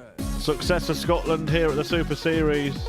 4-2 win for John Henderson, making it 4 from 4. And he's now 1 win away from a perfect start to this group. And it's going to have to go down as well as one of the best performances across a day's play that we've seen in some time, maybe ever, here at the Super Series, as Henderson once again records a 3-figure average, and he just had too much for Niall Culleton in that one. Right, coming next, Rhys Robinson, still looking for points. Somehow, will he get them against Gilbert van der Meijden?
Welcome back to the Modus Super Series, and it certainly has been super today. A magical Monday at the Live Lounge, and a lot of the brilliance has actually come from the player that is bottom of the table without any points. That man there, Rhys Robinson, who averaged over a ton in both of his first 2 games, didn't win either of them, then went on to lose out to Niall Culleton 4-3 after Culleton bagged a brace of brutal bullseyes. Robinson now licking his wounds. Can he turn his day around? Can he turn his fortunes around? Or will Gilbert van der Meijden inflict further misery on the maverick dartist that is Rhys Sugar Robinson? First leg, it's Gilbert to throw first. Game on. And just to give you some sort of indication as to how well he's played today, Robinson is averaging 99.66 for the day 100. without any points. He's got to stay positive. That's the thing. If he continues to play the way he is and doing that, he will get at least 1 win today, surely. Well, we had an excellent finals night on Saturday. Keegan Brown was our guest commentator, and he said, I better keep hold of my tour card because I don't want to be having to play this. He couldn't believe the standard. You better believe it. 100.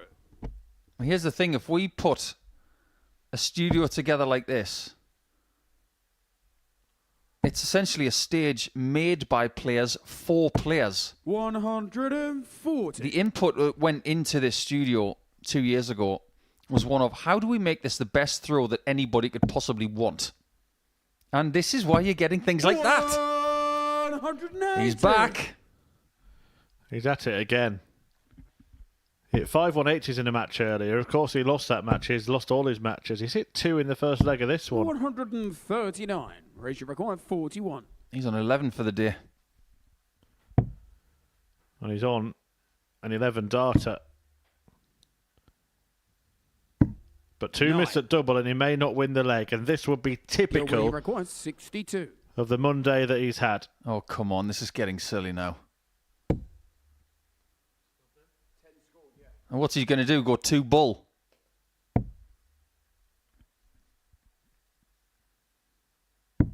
$30. It's a surprise to see somebody miss against Rhys. Right, can he calm himself down by collecting the opening leg? He does. Against a throw as well. Maybe, just maybe, that could be a turning point. Second leg, it's Rhys to throw first. Game on. What do you think his ceiling is? What kind of performance do you think he could give if he was really on it for about 10 minutes? 140. In this format, I reckon he could easily hit 120 average. That's the ultimate compliment, isn't it? Because I don't think there are many players who walk through the door who could do that. All he has to do it in this match is stay exactly the same standard he's produced so far.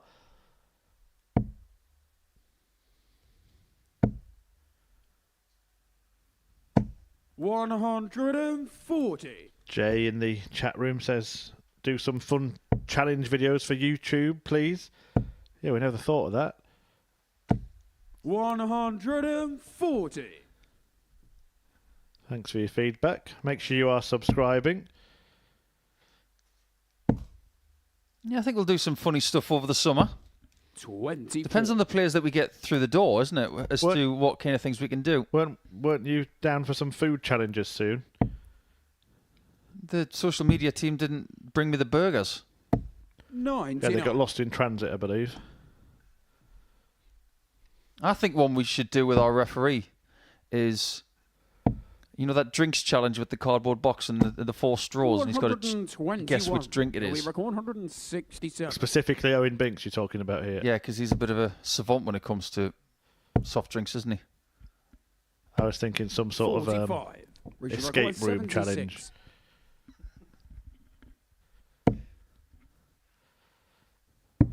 There we go. Well, Rhys Robinson might be escaping his own challenge today. It's not a bad idea, that, you know. Game on. Do the old darting escape room. You've got to hit a certain shot before you can leave. 180. Now, Van der Meijden, who has got himself a couple of wins today already. 81. If he was to beat Robinson from this position, this would go down as maybe one of the wins he's going to cherish the most here in Portsmouth. 83. Reece can't get lazy. He can't think with a 2-0 lead that he's home and hosed. But I suppose, considering what he's been through today, he can't think that way. 96.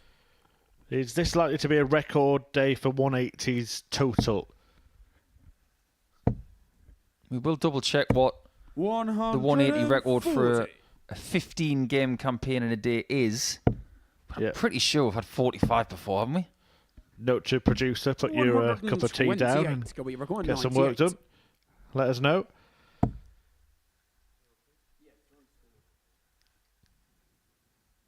We've got 28 already. And there's 42. plenty of good players playing. I think the one thing that might stop us getting to that is the fact that many matches have been one-sided, one in 6 and 5 96. legs. Can we record 56? Let's see if double 18 can be found by Gilbert this time. Game He shot. can. Gilbert van der Meijden. And he reduces the deficit to 1. I just wonder if Full flag gets Reece. Reece had a shot at that 100 if he was going to be tempted on 2 bulls, because that's the kind of thing he does. Yeah, but not today. And not last time he was here either. Certainly on the Champions Night, we saw very little of that. It was a very business-like Champions Week. Now and again he couldn't resist, but it was much less frequent than it has been on some trips here. 81. I don't know whether you've noticed this about Gilbert's throw as well, as we look at yet another 3-figure average for Reece Robinson. He has this little twist. 100. When he brings the dart back, he twists it away from his jawline.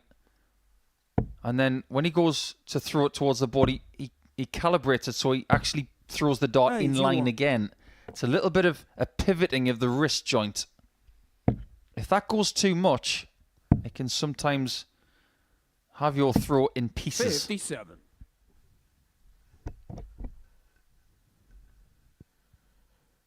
His positions are good, but look at that push.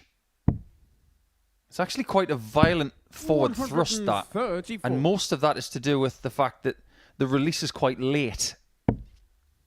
If he feels like that release is just the tiniest bit off, the shoulder comes, and then the push accentuates what the body does. Is it happening again? Reece Robinson maybe starting to think here. Having had that 2-0 lead, he's opened the door for Gilbert to break back. 100.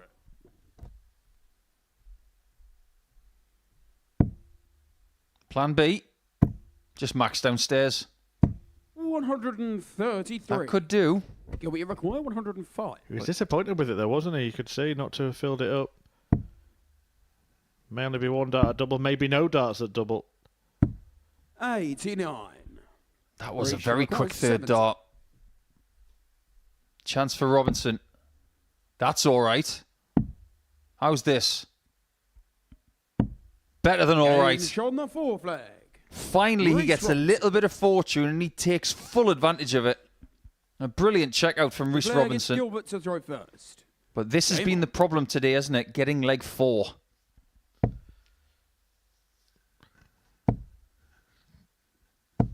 Jasmine says, hello, gents. A YouTube short idea could be what's in the lunchbox to see what players are having to fuel their morning, afternoon or evening sessions. 100. I think that's an interesting one because some of the players that we have had here have different requirements. I can tell you what's in the commentator's lunchbox. Paul Nicholson had some kind of protein shake. I've had 3 chocolate bars, 2 bags of crisps, and an apple, but that's the only thing that's been uneaten so far. 60.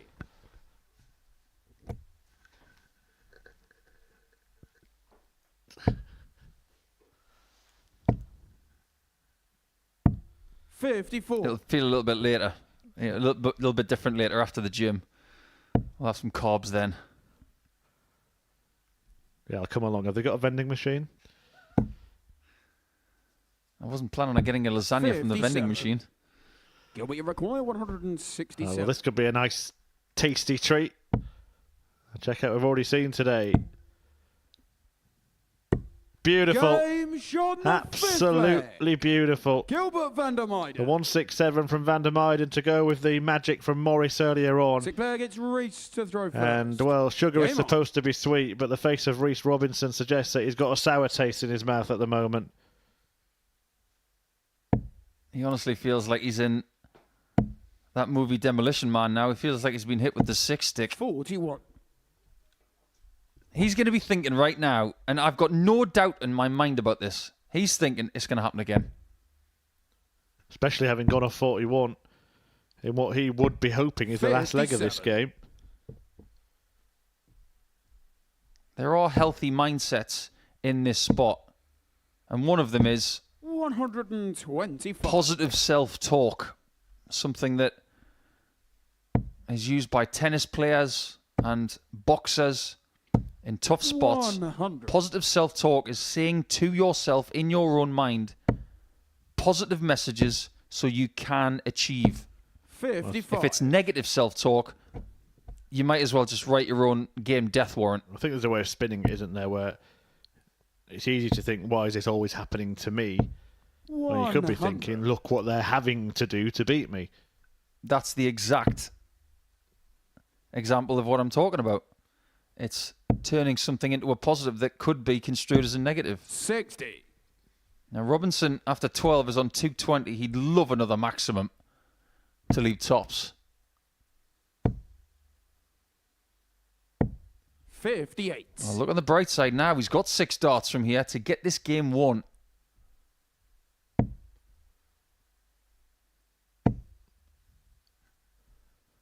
Wants to be careful he doesn't go wayward here. 60. At the very least, he has left to finish. And why not get in on the act, Reese? Why not produce a showstopper of your own to win the game? Oh, 170. we had a 167 against him to win the last leg. Now 170 to set up in this leg.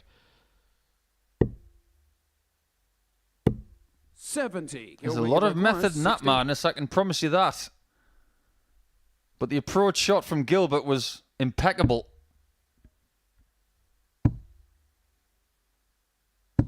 And this is what was clever about Robinson. Now he knows he can go singles for bull.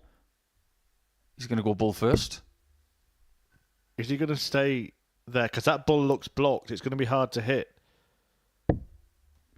That's why he's really chased the treble, isn't it? Because he's thinking about how blocked the bull is.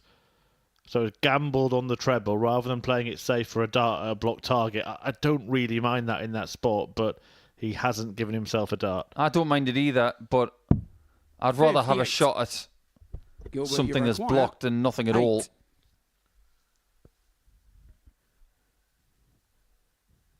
Is he going to be blocked once again? Game shot in the Blocked 6th from leg. winning a match today. Gilbert van der Meijden. And now he's been broken. 7th and He was final leg, 2-0 it's up, Gilbert to throw 3-1 up, first. and Game now on. he's playing himself. And as a human being and a dart player, you can completely understand how he's feeling. 80. Well, it's Gilbert that gets a bad look at the start of this leg. Just going back to that previous visit, even though I say I don't mind that he really went chasing the treble, if he was thinking about the bull block, surely just staying on the 25 would have been the better thing to do. Yeah, that was a possibility. Could have gone for the marker dart and tried to nestle in a second 25. It's a risky shot, but I could totally understand why he would have done it. 140. Just keep pace here, Reese. Stick in a ton. You're still in this leg. 140 is very good. 140. He's still dependent on Gilbert not getting to a finish first.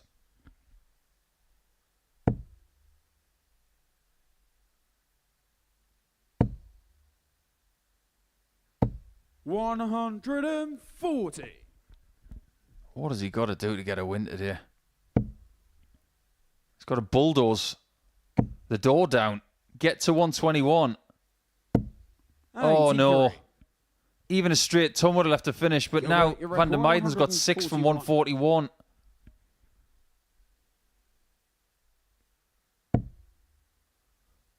To win it. 100. That'll do very nicely. He's got options when he comes back. Robinson can pressurise and hope, but it's not in his hands. Again. What a baffling day he's having. 140. Gilbert, you require Is it the same old story?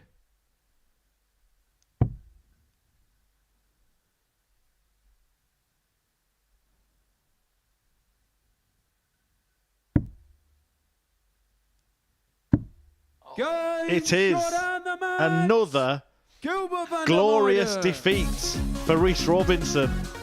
Gilbert van der Meijden this time makes him his victim. A 4-3 win for the Dutchman, and another match that Rhys will not believe has got away. Well, the turning point in the game was surely that wonderful 167 checkout from Gilbert, but Rhys once again ruining missed opportunities, ruining bits of bad luck, and he's still without points despite 4 very, very good performances. He's got one more chance when he takes on Tommy Morris in a couple of games' time, but before that, Niall Culleton meets Andreas Harrison.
Welcome back to this magical Monday here at the Modus Super Series, where it has been littered with a super standard all the way through. Most matches featuring an average at least in the 90s, many of them in 3 figures. But Rhys Robinson still suffering more and more heartache and agony despite his good performances. He is bottom of the table, no points from 4 good games. Niall Culleton has 2. Andreas Harrison and Tommy Morris both tied on 2 wins apiece. Gilbert van der Meijden is 2 off the top, but the man at the top is the Highlander, John Henderson. Now trying to climb that league ladder. It is the returning champion, Andreas Harrison, trying to sign off on a higher and Chewy. He has a positive day in terms of results, As for Niall Culleton, well, he has shown in his last couple of matches that little bit of fight, beating Rhys Robinson and then giving John Henderson, the league leader, a really good game. Game number 13 will be Battle of the Beards. And Niall Culleton's beard used to be a little bit longer than this. It's Niall to throw first. Game on. But if you're Niall and you win this match, you walk away from Monday with the same points as Andreas. And reputation-wise and form-wise from the day, that's surely got to make you feel good. Well, it could be a question of which version 81. of Andreas turns up, because today we have had some ups and downs from him. Started with a 4-1 loss to Gilbert with an 86 average. Then a win over Robinson with 102. 55. Then a defeat with a 95. And then that blistering 106 average against Morris.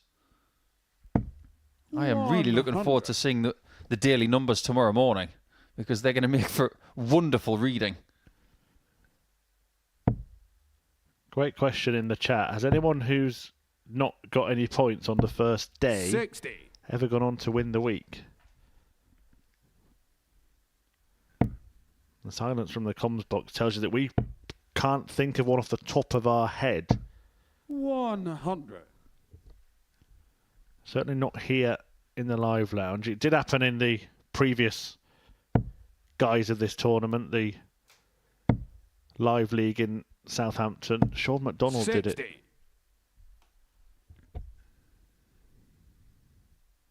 You'll have to dig pretty deep to find that out. I'm also thinking it might have happened in a Group B. Someone who started the week in a Group B had a bad first night and then a good second night. I know Dave Pallett didn't win on a Thursday and then won all four the next day and got through to Saturday. I don't remember if he won the week. But these scenarios are great because 46. it brings up Andreas, you require 80. the other things that have happened previously. Seen plenty of this over the last couple of years. Game shown the Seen first. plenty of that from Andreas in the last 12 months, because Dirty Harrison, with a little bit of filth with two darts there to take 1-0 lead. Game on. Just one quick point as well. Someone's made a great point in that chat. We were speaking about Rhys's second dart in that 90 combination that started the problems for him in that game. But was the problem the first start? The fact that he actually went for the 25 and ball in the first place and could have just gone for two single 20s, wouldn't have been worried about blocking the bullseye. Absolutely. Now, I was the one person 41. who thought at the time that going to 25s to leave 90 was the right play to try and do the two singles for Bolt. One of the things about being a creative 96. counter or a creative thinker in this format is that sometimes you can be too crafty. You can be too flashy. Every now and again you'll do something that makes sense, but it's followed by something that doesn't. 100.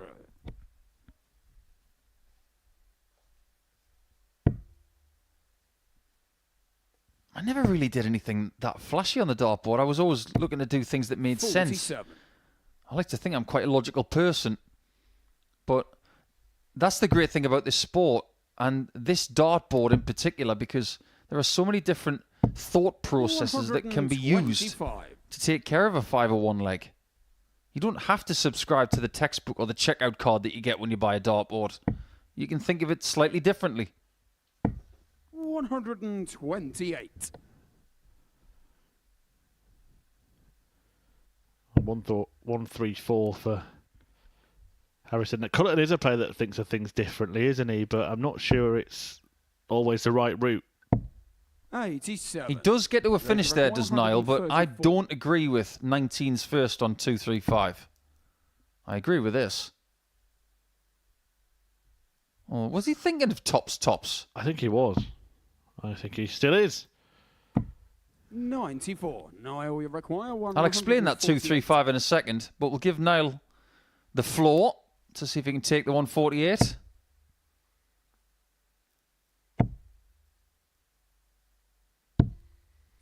Well, we gave Niall the floor. We'll give Andreas 40 for 2-0. Game shot on the Right in the second corner. leg. Andreas Harrison.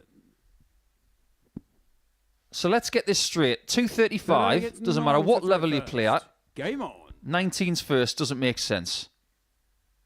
And I'll tell you why. Because if your opponent is in a better position, what's your job from 235? To get to a finish. 50. Trebles are not guaranteed at any level. So if you get 2 single 20s, the 25 will get you out of jail and get you to 170. The bullseye will give you something a little better. You get 2 19s, you haven't got the 25 as a bailout. So for me, it doesn't make sense. 26. Frustration here for Andreas Harrison. Sorry, for Niall Culleton against Andreas Harrison. And I think part of the frustration is because you know how good your opponent is, don't you? So when you make mistakes like that, you pretty much know it's going to be punished. I've got a question for you, Murph. We have that dart swap challenge coming to YouTube on our channel with Cullen and Clayton. If you're going to select 2 players from this week for that challenge, who would you have going up against each other in the dart swap challenge based on the fact that some of these players have got very unusual kit? I think that I would have 135. Andreas Harrison definitely involved. I thought you might. And I think I'd get him to swap darts with Alex Small. 100. You've done that because he throws a really long dart, He right? does, yeah. Yeah, good shout. 2 contrasting characters as well. That could be fun. 83. Andreas, you reckon 160.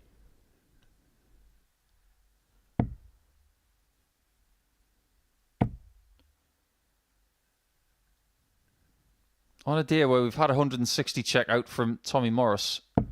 60. And 2 167s, 1 from Gilbert and 1 from Tommy.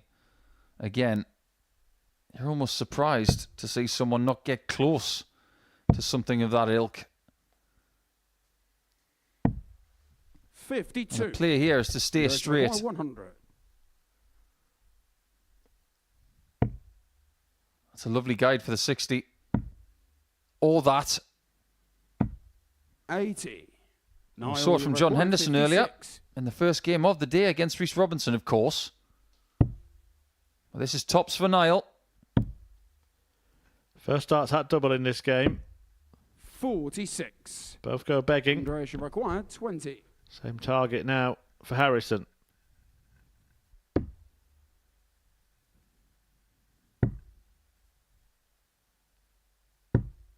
$10.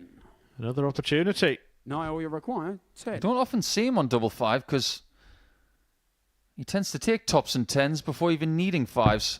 Game shot on the third. Speaking of which, Niall Culleton.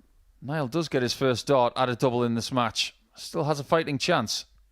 4th player gets Andreas to throw first. Game on. Our next game is going to be Rhys Robinson against Tommy Morris. Now, there's someone you don't necessarily want to play when you've played 4 games and lost all 4. Do you think he's going to be sympathetic? I don't think so. We're going to send you down to interview Rhys at the end of that one, Paul. 96. Thanks for your help. I think he'd be a man of few words if that did happen. More likely we'll be hearing from John Henderson at the end of the day if he goes 60 through and wins every single match. And he was already a big favourite for the group and the week, John Henderson. He's going to be an almost immovable object should he start 100. with an unbeaten day. I'll tell you what's important for John in his last game. To beat Gilbert to stop him from getting to 8. Because he'll have company at the top of the table if he loses to the Dutchman. 180. Well, Harrison has done some great things here at the Modus Super Series. How about 341 in 6? 134. Yeah, good darts from Niall, but he's just short. 61.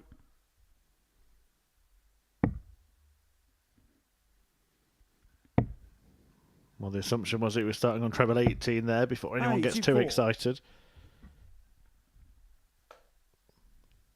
When he's just been so good on the 60, there must be a reason why he goes 54 first on 161. 97. Andreas requires 77. 18 for tops. For another 5 visit leg. 37. Now he requires 74. It's about as big a reaction as you get from Andreas. He might not like what he's about to hear. What is he going to hear? 34. Something positive for him, at Andreas least. requires 40.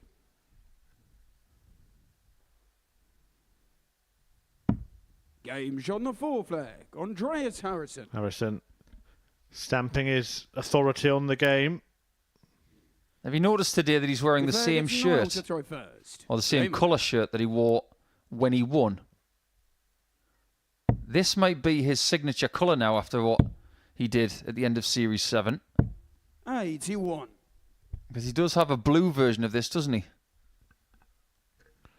Yeah, I think he's got a shade of yellow as well, similar. 85. Yeah, Niall likes a different coloured shirt as well. You tend to find the dart players these days, when they go to their designers, they get about 4 or 5 different colours designed, and they might pick a couple. But some crazy cats, they just say, I'll have one in every colour. 97. You look at this one from Niall, though, it does have a bit of an Irish feel to it. And I'm sure there's a lot of Irish people cheering him on this week. 81. I'm sure John O'Shea will be coming in on Wednesday or possibly Thursday morning.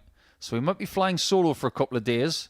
And it's really important to make sure that no matter how your daily 96. campaign goes on a Monday, Tuesday and Wednesday, if you're flying solo, the network that you've got around you has got to make your voice heard and make sure that you're comforting someone who's had a bad day and congratulating when they've had a good day. Because the existence of a dart player on the road can sometimes be very lonely. 99. Now you require 72. Stop him from getting a match dart. That's the job. Look at it this way, Niall. You've done this a few times today already. Bullseye again. 39. Andreas, you require 124. Well, Harrison now looking for a shot of his own, which could end on the bull if he can accurately find the treble 18, which he does. And he wasn't far away from finding the button. 33. He's getting closer to it. That may be a warning sign to Niall. Game shot We are at least going to go one more leg. I want to take you back in the darting time warp. Everybody tuning in on YouTube. On this day in 2000, the Canadian Open was won 43. by Peter Manley, beating Kevin Painter in the final by 5 legs to 1. In the women's event, Chrissy Manley was defeated by a woman by the name of Gail King. Why is she a famous dart player? What is she famous for? And don't Google it. 60. I'll give you a bit of time to answer in the chat. Because you already know, don't you? No. Yeah, I'm not Googling. 100. If you are curious, the Canadian Open's been won by a few people on this day in darting history. In fact, last year it was won by Jim Long, last week's Modus Super Series weekly champion. And back in 1990, it was won by the great Bob Anderson, beating the power Phil Taylor in the final by 5 legs to 2. And that was when Phil Taylor was a 60. one-time world champion.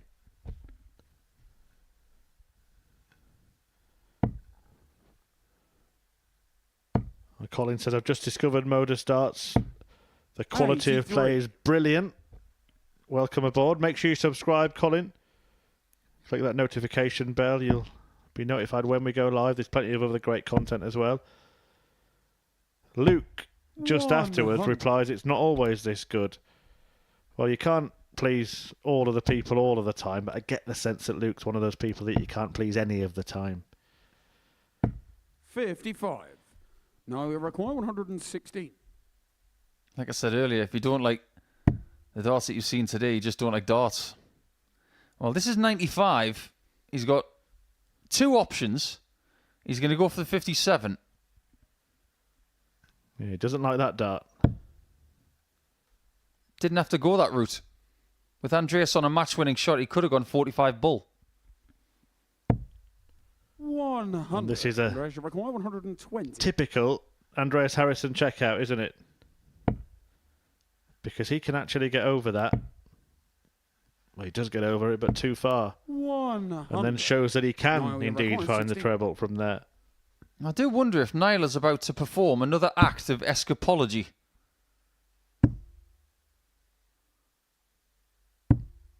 He's not going to make that leg disappear. But Andreas 20. might make the match disappear. Back to that double five, which he nails to sign off with a win. Andreas Harrison. The reigning champion makes it 3 wins from 5 on his return to the Super Series stage. Harrison picking up the points against Culleton, who in the end only wins one of his matches. A 4-2 success. Not the greatest game we've seen today, but most of the games have been great. And we might have another one coming next as Rhys Robinson, still somehow looking for that first win, takes on Tommy Morris. Welcome to the party in Portsmouth here at the Modus Live Lounge. They've both got the talent where they just reel off leg after leg and dish out a heavy defeats. What a way to start the day. We're up and running here on Champions Week with a maximum. But what a way to finish. A 12-dart leg. Beautiful check out there from Cam Crabtree. Only needs the one. Game shot on the second leg. Darius What are you saying about efficiency? on the third leg. Is that the moment that Rhys Robinson comes alive in this crucial clash? Looks like he's going to go for it. And it is right next to his favourite double top. And he gets the job done at the earliest possibility. That is Cam Crabtree through. Case not so. Harrison gets the all-important win. Game shot on the second leg. Darius Labanowski. Game shot. Well, Smith, is it a 9? A long time. And that clenched fist. Game shot. He gets the job done in the end. He's nodding in total agreement because game shot on the fourth leg. Just like that. Only needs the one. There you can see that she can unlock at any moment, but that is quality from Harrison. This would be a wake-up. Welcome to the party in Pompey. Should be a good marker for him, and is. It was a great guide. Shot on the first leg. Andreas Harrison. It's a breaker throw for Andreas Harrison. Shot on the second leg. Consecutive breaker throw, double 16 is found. And he does lead. It's not an 11, but it's a beautiful 12, treble 17, which he gets. Bullseye for the win. Absolutely incredible by Andreas Harrison. He's Andreas Dirty Harrison!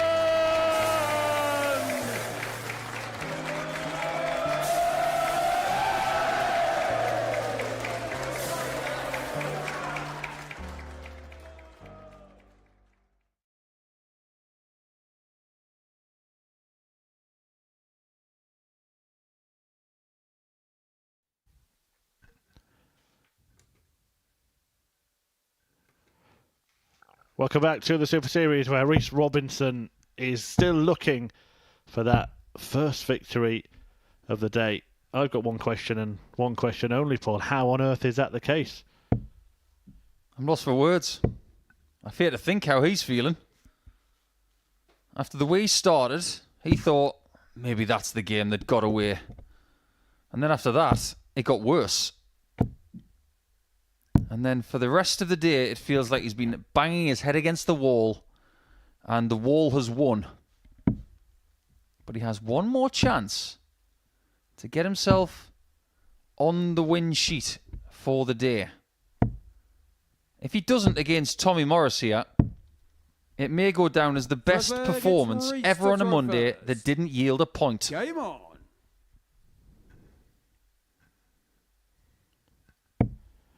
Well, you did ask a question before the break, Paul, as well, and we have an answer 100. in the YouTube chat. Why is Gail King famous? And Adam says, first woman to play a man at a world championship, played Graham Stoddart at the Circus Tavern in 2001, and believe she took a set off him. She took the first set. Yeah, Trailblazer was Gail. 45.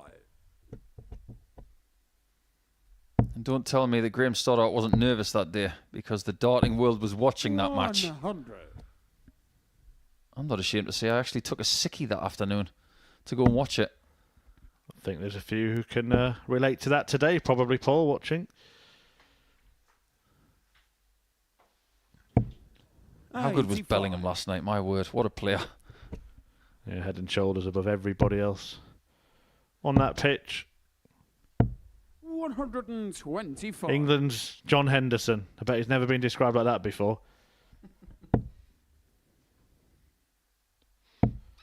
I'd take John over Jordan any day. 41.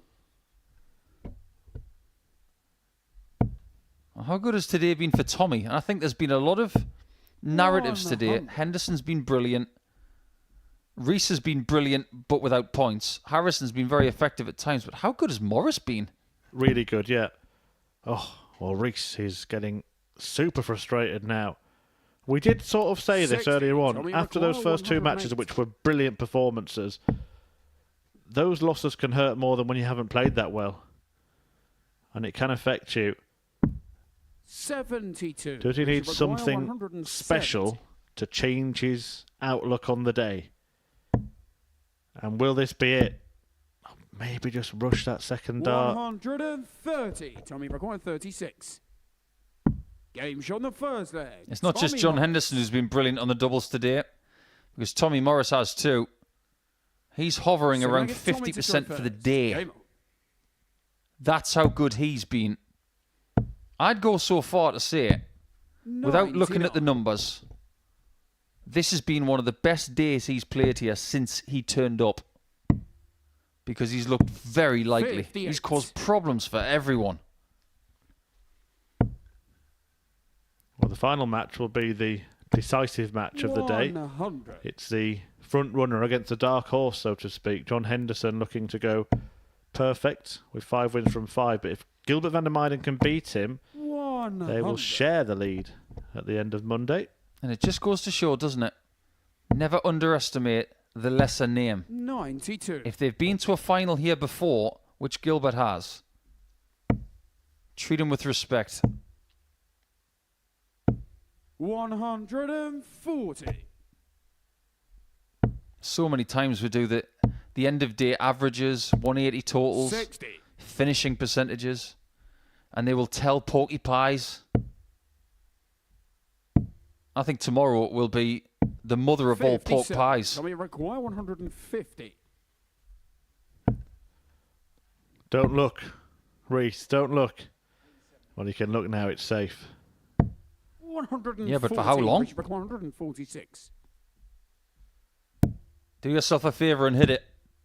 Again, it's exactly the same. I think the second dart in each of the last 2 checkout attempts has been rushed. It's been too quick. He's trying to be too 95. natural. Tommy required 36. And what's natural for him is a process of prod back and through. Game on the second leg. Tommy Morris. Doesn't matter what his process is at the minute. Well, it's a strange paradox, isn't it, trying to be too natural, because by definition you're forcing it then, so Exactly. not being natural. Stick to your rhythm. Look at this. See, that's different from dart 1. And dart 3 is always going to be different to the other two because he's out of position. When I said don't look, Reese, I meant when he was throwing the darts. 57. He has this way of setting the dart in his hand. So when he gets up to set position, he's always got something moving. It's a very rocky motion. 100. So it's up, prod, so it's forward, back and through, just like that. And if he gets that the same every time, he's going to be better than if he just forces dart 2. But we saw a great example of it there because he did the full motion for dart 1. It hit the treble 20. Darts 2 and 3 were just thrown without any of the practice swinging, if you like.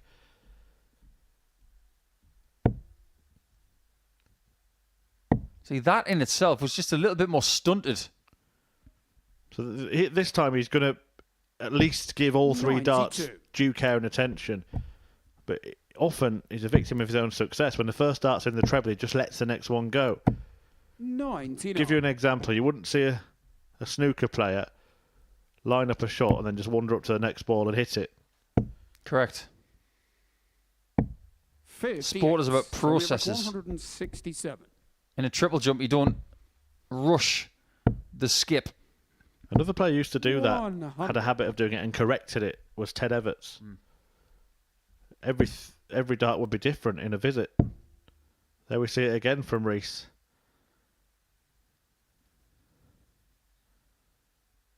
I suppose the question is, how much can you take?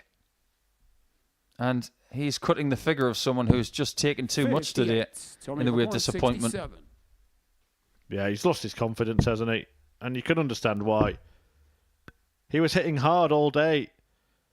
But sometimes it's about how many times you can get hit. And maybe he has just taken too many blows. Fourth leg, it's Tommy to throw first. Well, look at that for a reaction.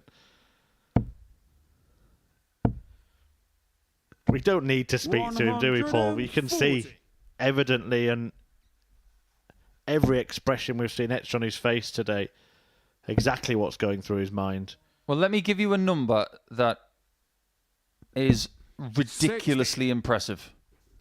14 hits from 26 attempts at double for the day. That's what Tommy Morris has done. That's remarkable. And the scary thing is, as we see a very natural maximum from Reese, that might not be the best doubling performance of the day. 45. Well, the throwing style we were just criticising actually saw him find a diamond there. 57. I think he has resigned himself to the fact that today is just one to forget for him. He's got 12 maximums. 140. But they don't really mean anything to him right now because in one game he got 5 and only picked up 2 winning legs. 60. Looks like it may be all over. 76. Tommy Morris, the beneficiary.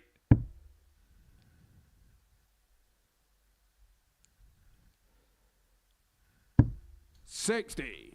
Reese, you require 144. Oh, wouldn't this be something? Certainly, because it's been his worst performance by far. I knew he was going to go tops, Bull. 94. And there's a fair bit of sense in that as well. However, the game might be up.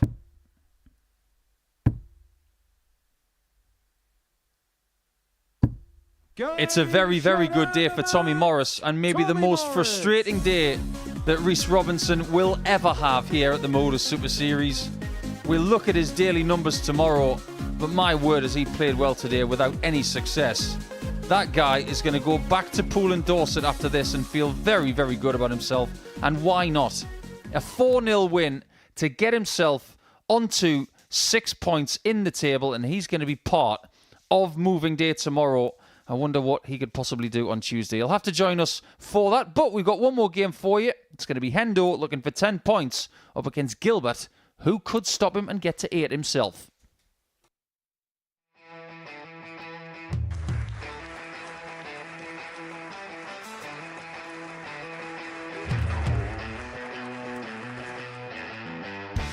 Hang on a minute. Wow! Oh my God! Well, that's £100 down the drain already. Itching to hit the 180. He's gone for the maximum.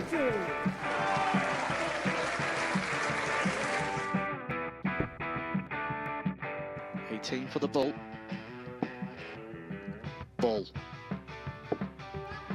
53. No, he said bull. That's a great first start from Adam. Oh, look at this. He's going to leave Skate. Oh, can you believe it? That is unbelievable.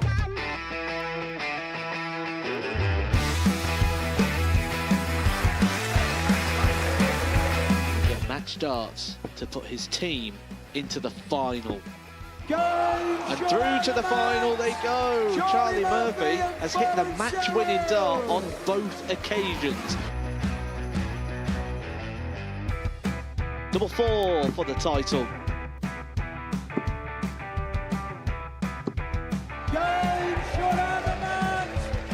Please show your appreciation for the winner of the Influencer Pairs event, George Scaife and Adam Lipscomb.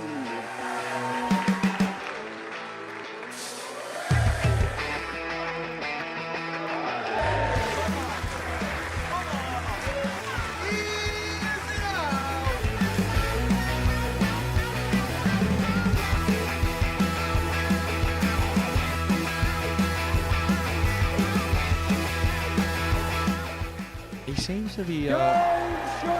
seems to be out, that's what he is, Charlie Murphy. A couple more visits yet. We're not going to need that. Bosh.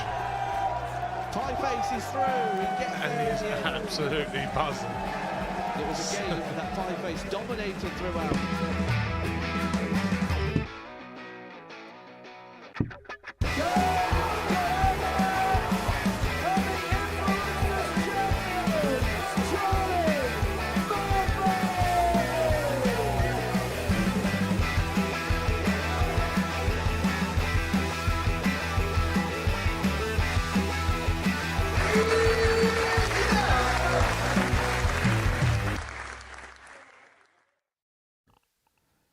One final fling then here at the Super Series on what has been a fabulous first day's play on week 3, and it's John Henderson who is getting the Highland flinging underway, taking on the Dutchman Gilbert van der Meijden. Now this is to determine whether or not John Henderson has an outright lead at the top of the table and a 4-point advantage going into the fight at second day's play, or whether Gilbert van der Meijden's actually level with the group favourite.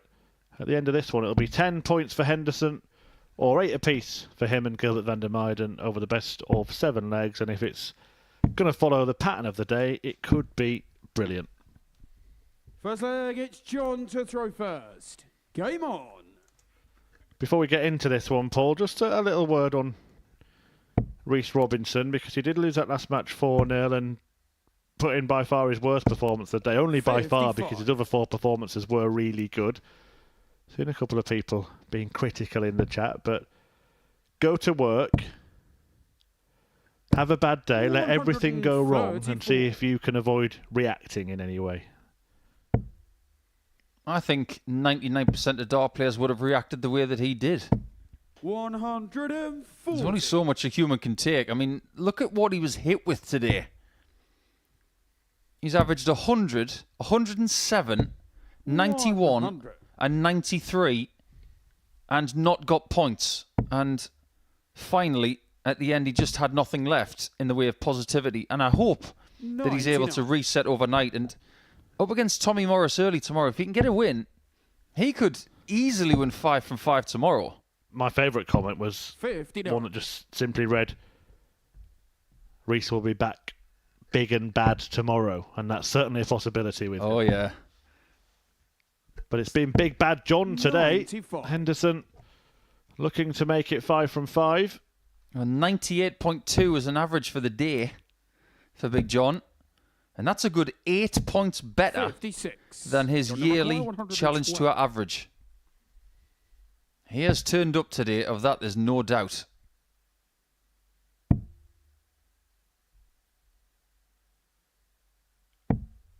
He's going to have to wear the Huntley tartan a bit more often. 52. He's going to be back for 60.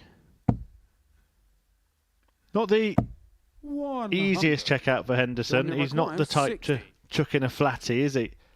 So he will have to work his way around the first start. Just around the wall. And now the goalposts have changed. 40. Gilbert, you require 52. Perfectly signified right there, because that was an awkward shot for him. And it's why 52 is a much better checkout than 60.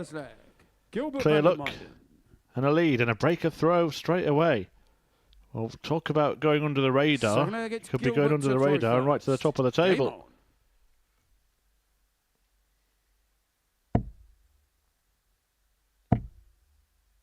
Picture tells 1,000 words. 180. Hender was not pleased at losing that first leg. He hasn't found himself in a losing position much at all today. In fact, 68. Go back to the first game against Robinson. That's pretty much it.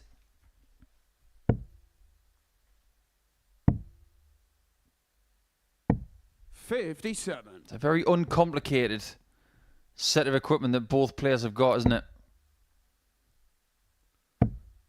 In an age where there's a lot of tapering going on, 36. Steps and scallops, these two subscribe to give me a straight kind of barrel and stick some grip on it. I do get the feeling that these 97. Gilbert darts have seen some boards over the last few years. They look a bit weathered. There's nothing wrong with that. Pristine from John Henderson. 180. And the darts are decent as well. However, Gilbert's got 2 turns to take care of 167. 39. And that's not the first time that's happened today. 2 180s in this tie already, one apiece. Henderson is hunting down 97. the chance to level this match. Slightly easier finish for Henderson. But Gilbert does get a go at the bullseye. Oh, and he finds it. Doesn't matter how easy the finish is. If you don't get a go at it, you can't take it out. That was very good, wasn't it? Another big checkout to add to our collection for Monday.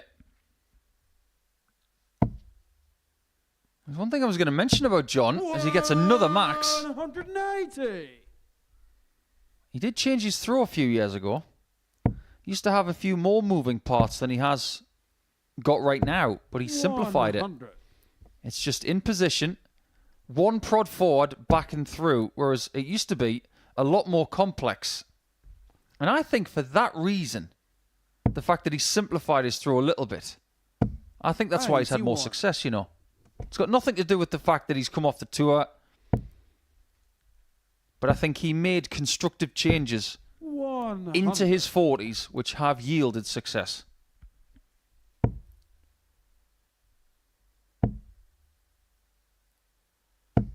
Just looks so likely to find at least one treble 20 every time he visits the hockey. 44. Johnny require 155.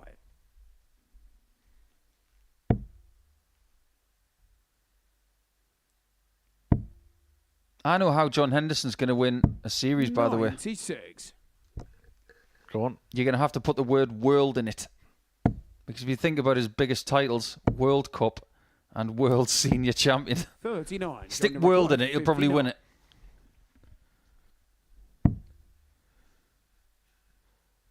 Game shot on the third leg. John Henderson. Well, today it's Henderson's world. We're all just living in it. Rules him out of the Showpiece ADC tournament at the end of the year, Paul, because that's, of course, the ADC Global Championship. For those who haven't heard, 55. The amateur dart circuit are going to stage a new landmark event, and it's going to be held here at the Live Lounge in Portsmouth in collaboration with the Modus Super Series, the inaugural ADC Global Championship. 81. We'll see 24 players compete over 2 weeks in the Super Series format to get through to the grand finals. And overall, over those 2 weeks, a prize fund of more than £85,000 on offer for the amateur darts players battling it out to be crowned the first ever ADC Global Champion. Anybody who doesn't have a PDC Tour card is eligible. Another reason to get yourself entered to ADC events. And you could be that marquee person who wins it for the very first time. Can you imagine how satisfying it is to be Conan Whitehead, being the first person to ever win a series under this roof? And that could be you with the title of global champ. Darts is the kind of sport where there is so much untapped talent out there. There will be a 56-year-old Luke Littler somewhere, I guarantee it. I didn't know what you were going to say there, but I didn't think it was going to be a 56-year-old Luke Littler. There'll be someone out there who's brilliant, but just doesn't know it yet. Or maybe does know it, but has never been able to pursue it. Well, now you do have that chance.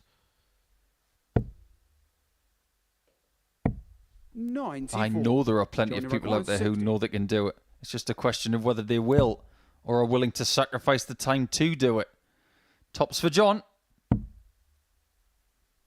Same as a few legs ago. Can I get 10s? 40. Same result as a few legs ago.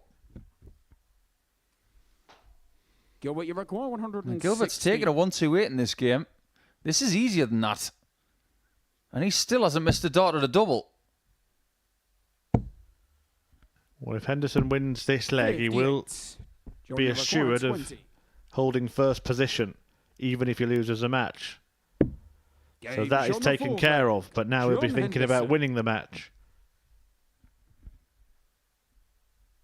Well, the main benefit of getting the last game of a Monday as he is surprised that he's got the darts in leg 5 he'd completely forgotten, is if you beat that same person twice. Well, in this situation, Henderson would have 10 points. Gilbert would stay on 6. That's where that separation can happen, but not even at the halfway point, I might add. Yeah, however, that is still a long way back, isn't it? 6-point gap after 6 matches played.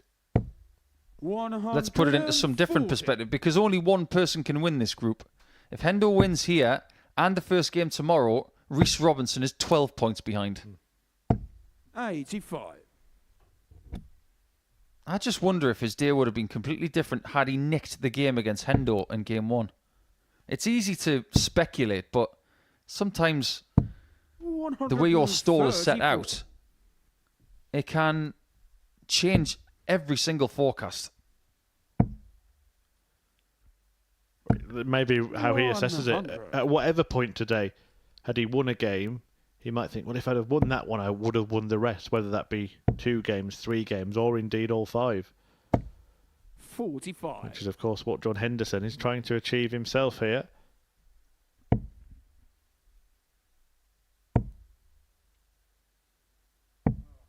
Yeah, I can understand why he went to the 18s there. Still wasn't happy with the dart, though. 60. Johnny require 100. I do get the feeling he's going to stay up top for this.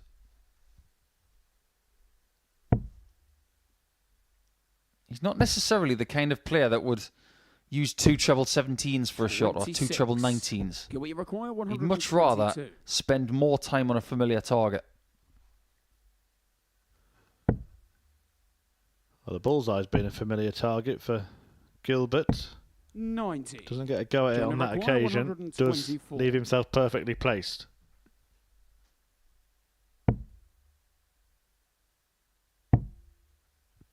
But Hendo gets a go. 99. Not far away. You require 32. He's had a few near misses today. He's had 5 more darts at a double than Gilbert in this match. But he is behind. Gilbert van der Meijden. His doubles have been fabulous. 3 hits from 4. 6 leg, it's Gilbert to throw first. There's a somewhat ironic smile on the face of John here.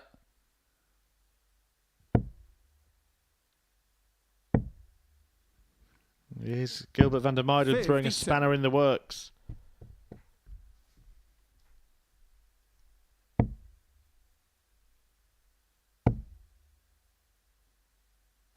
Well, it was a good day for Scotland last Tuesday, wasn't it, when Alan Suter found his way to a final and won a PDC Pro Tour title for the first time. Something that John was not able to do up to this point, although he had been to a final. He's been to the final of a European Tour event in Munich, losing out to Michael van Gerwen, and he pushed him hard.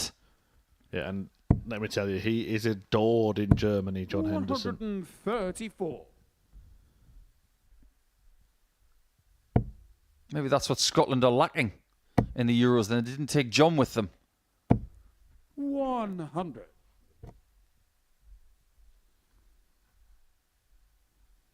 Can he turn this around? It's in the hands of Van der Meijden at the moment. But 57. No treble. May just open the door.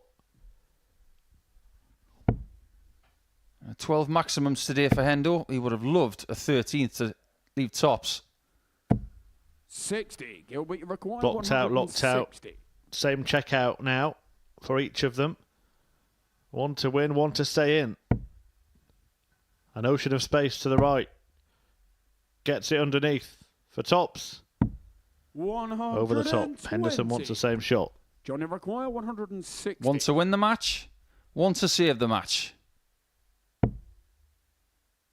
And Gilbert will have the chance to equalise the points tally of the Scot 40. Gilbert, to cement what has been 40. An excellent first day. It really has. Excellent. But not perfect. Not for John Henderson, who ends up losing his final game. Gilbert van der Meijden, the dark horse in this group, inflicting the first defeat on John Henderson, and in doing so, matching his points tally. 4 wins from 5 for the pair of them, but it's a Dutchman who gets the job done there. The finishing from him was excellent in that game, including that 1-2-8 checkout. 4 from 8 on the doubles, and it's deadlocked between the Dutchman and the Scot at the top of the table after a very, very good first day of week 3, which myself and Paul Nicholson will analyse in just a few moments' time.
Yeah, that brings an end to what's been a fantastic start to week 3 here at the Super Series. Paul, breathtaking stuff throughout. One of the most enjoyable Mondays I can remember. And there's no recency bias with that one. It was just wonderful. So many 180s, double digits from Rees, double digits from Hendo.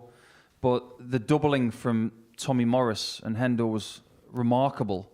But it's taken me, 3 sentences to mention Gilbert? Under the radar is an understatement. He was very tidy today, in the right spots. He'll be thrilled with his day's work. Absolutely. 4 wins for him, 4 wins for John Henderson, and these are all of the results and the averages from today.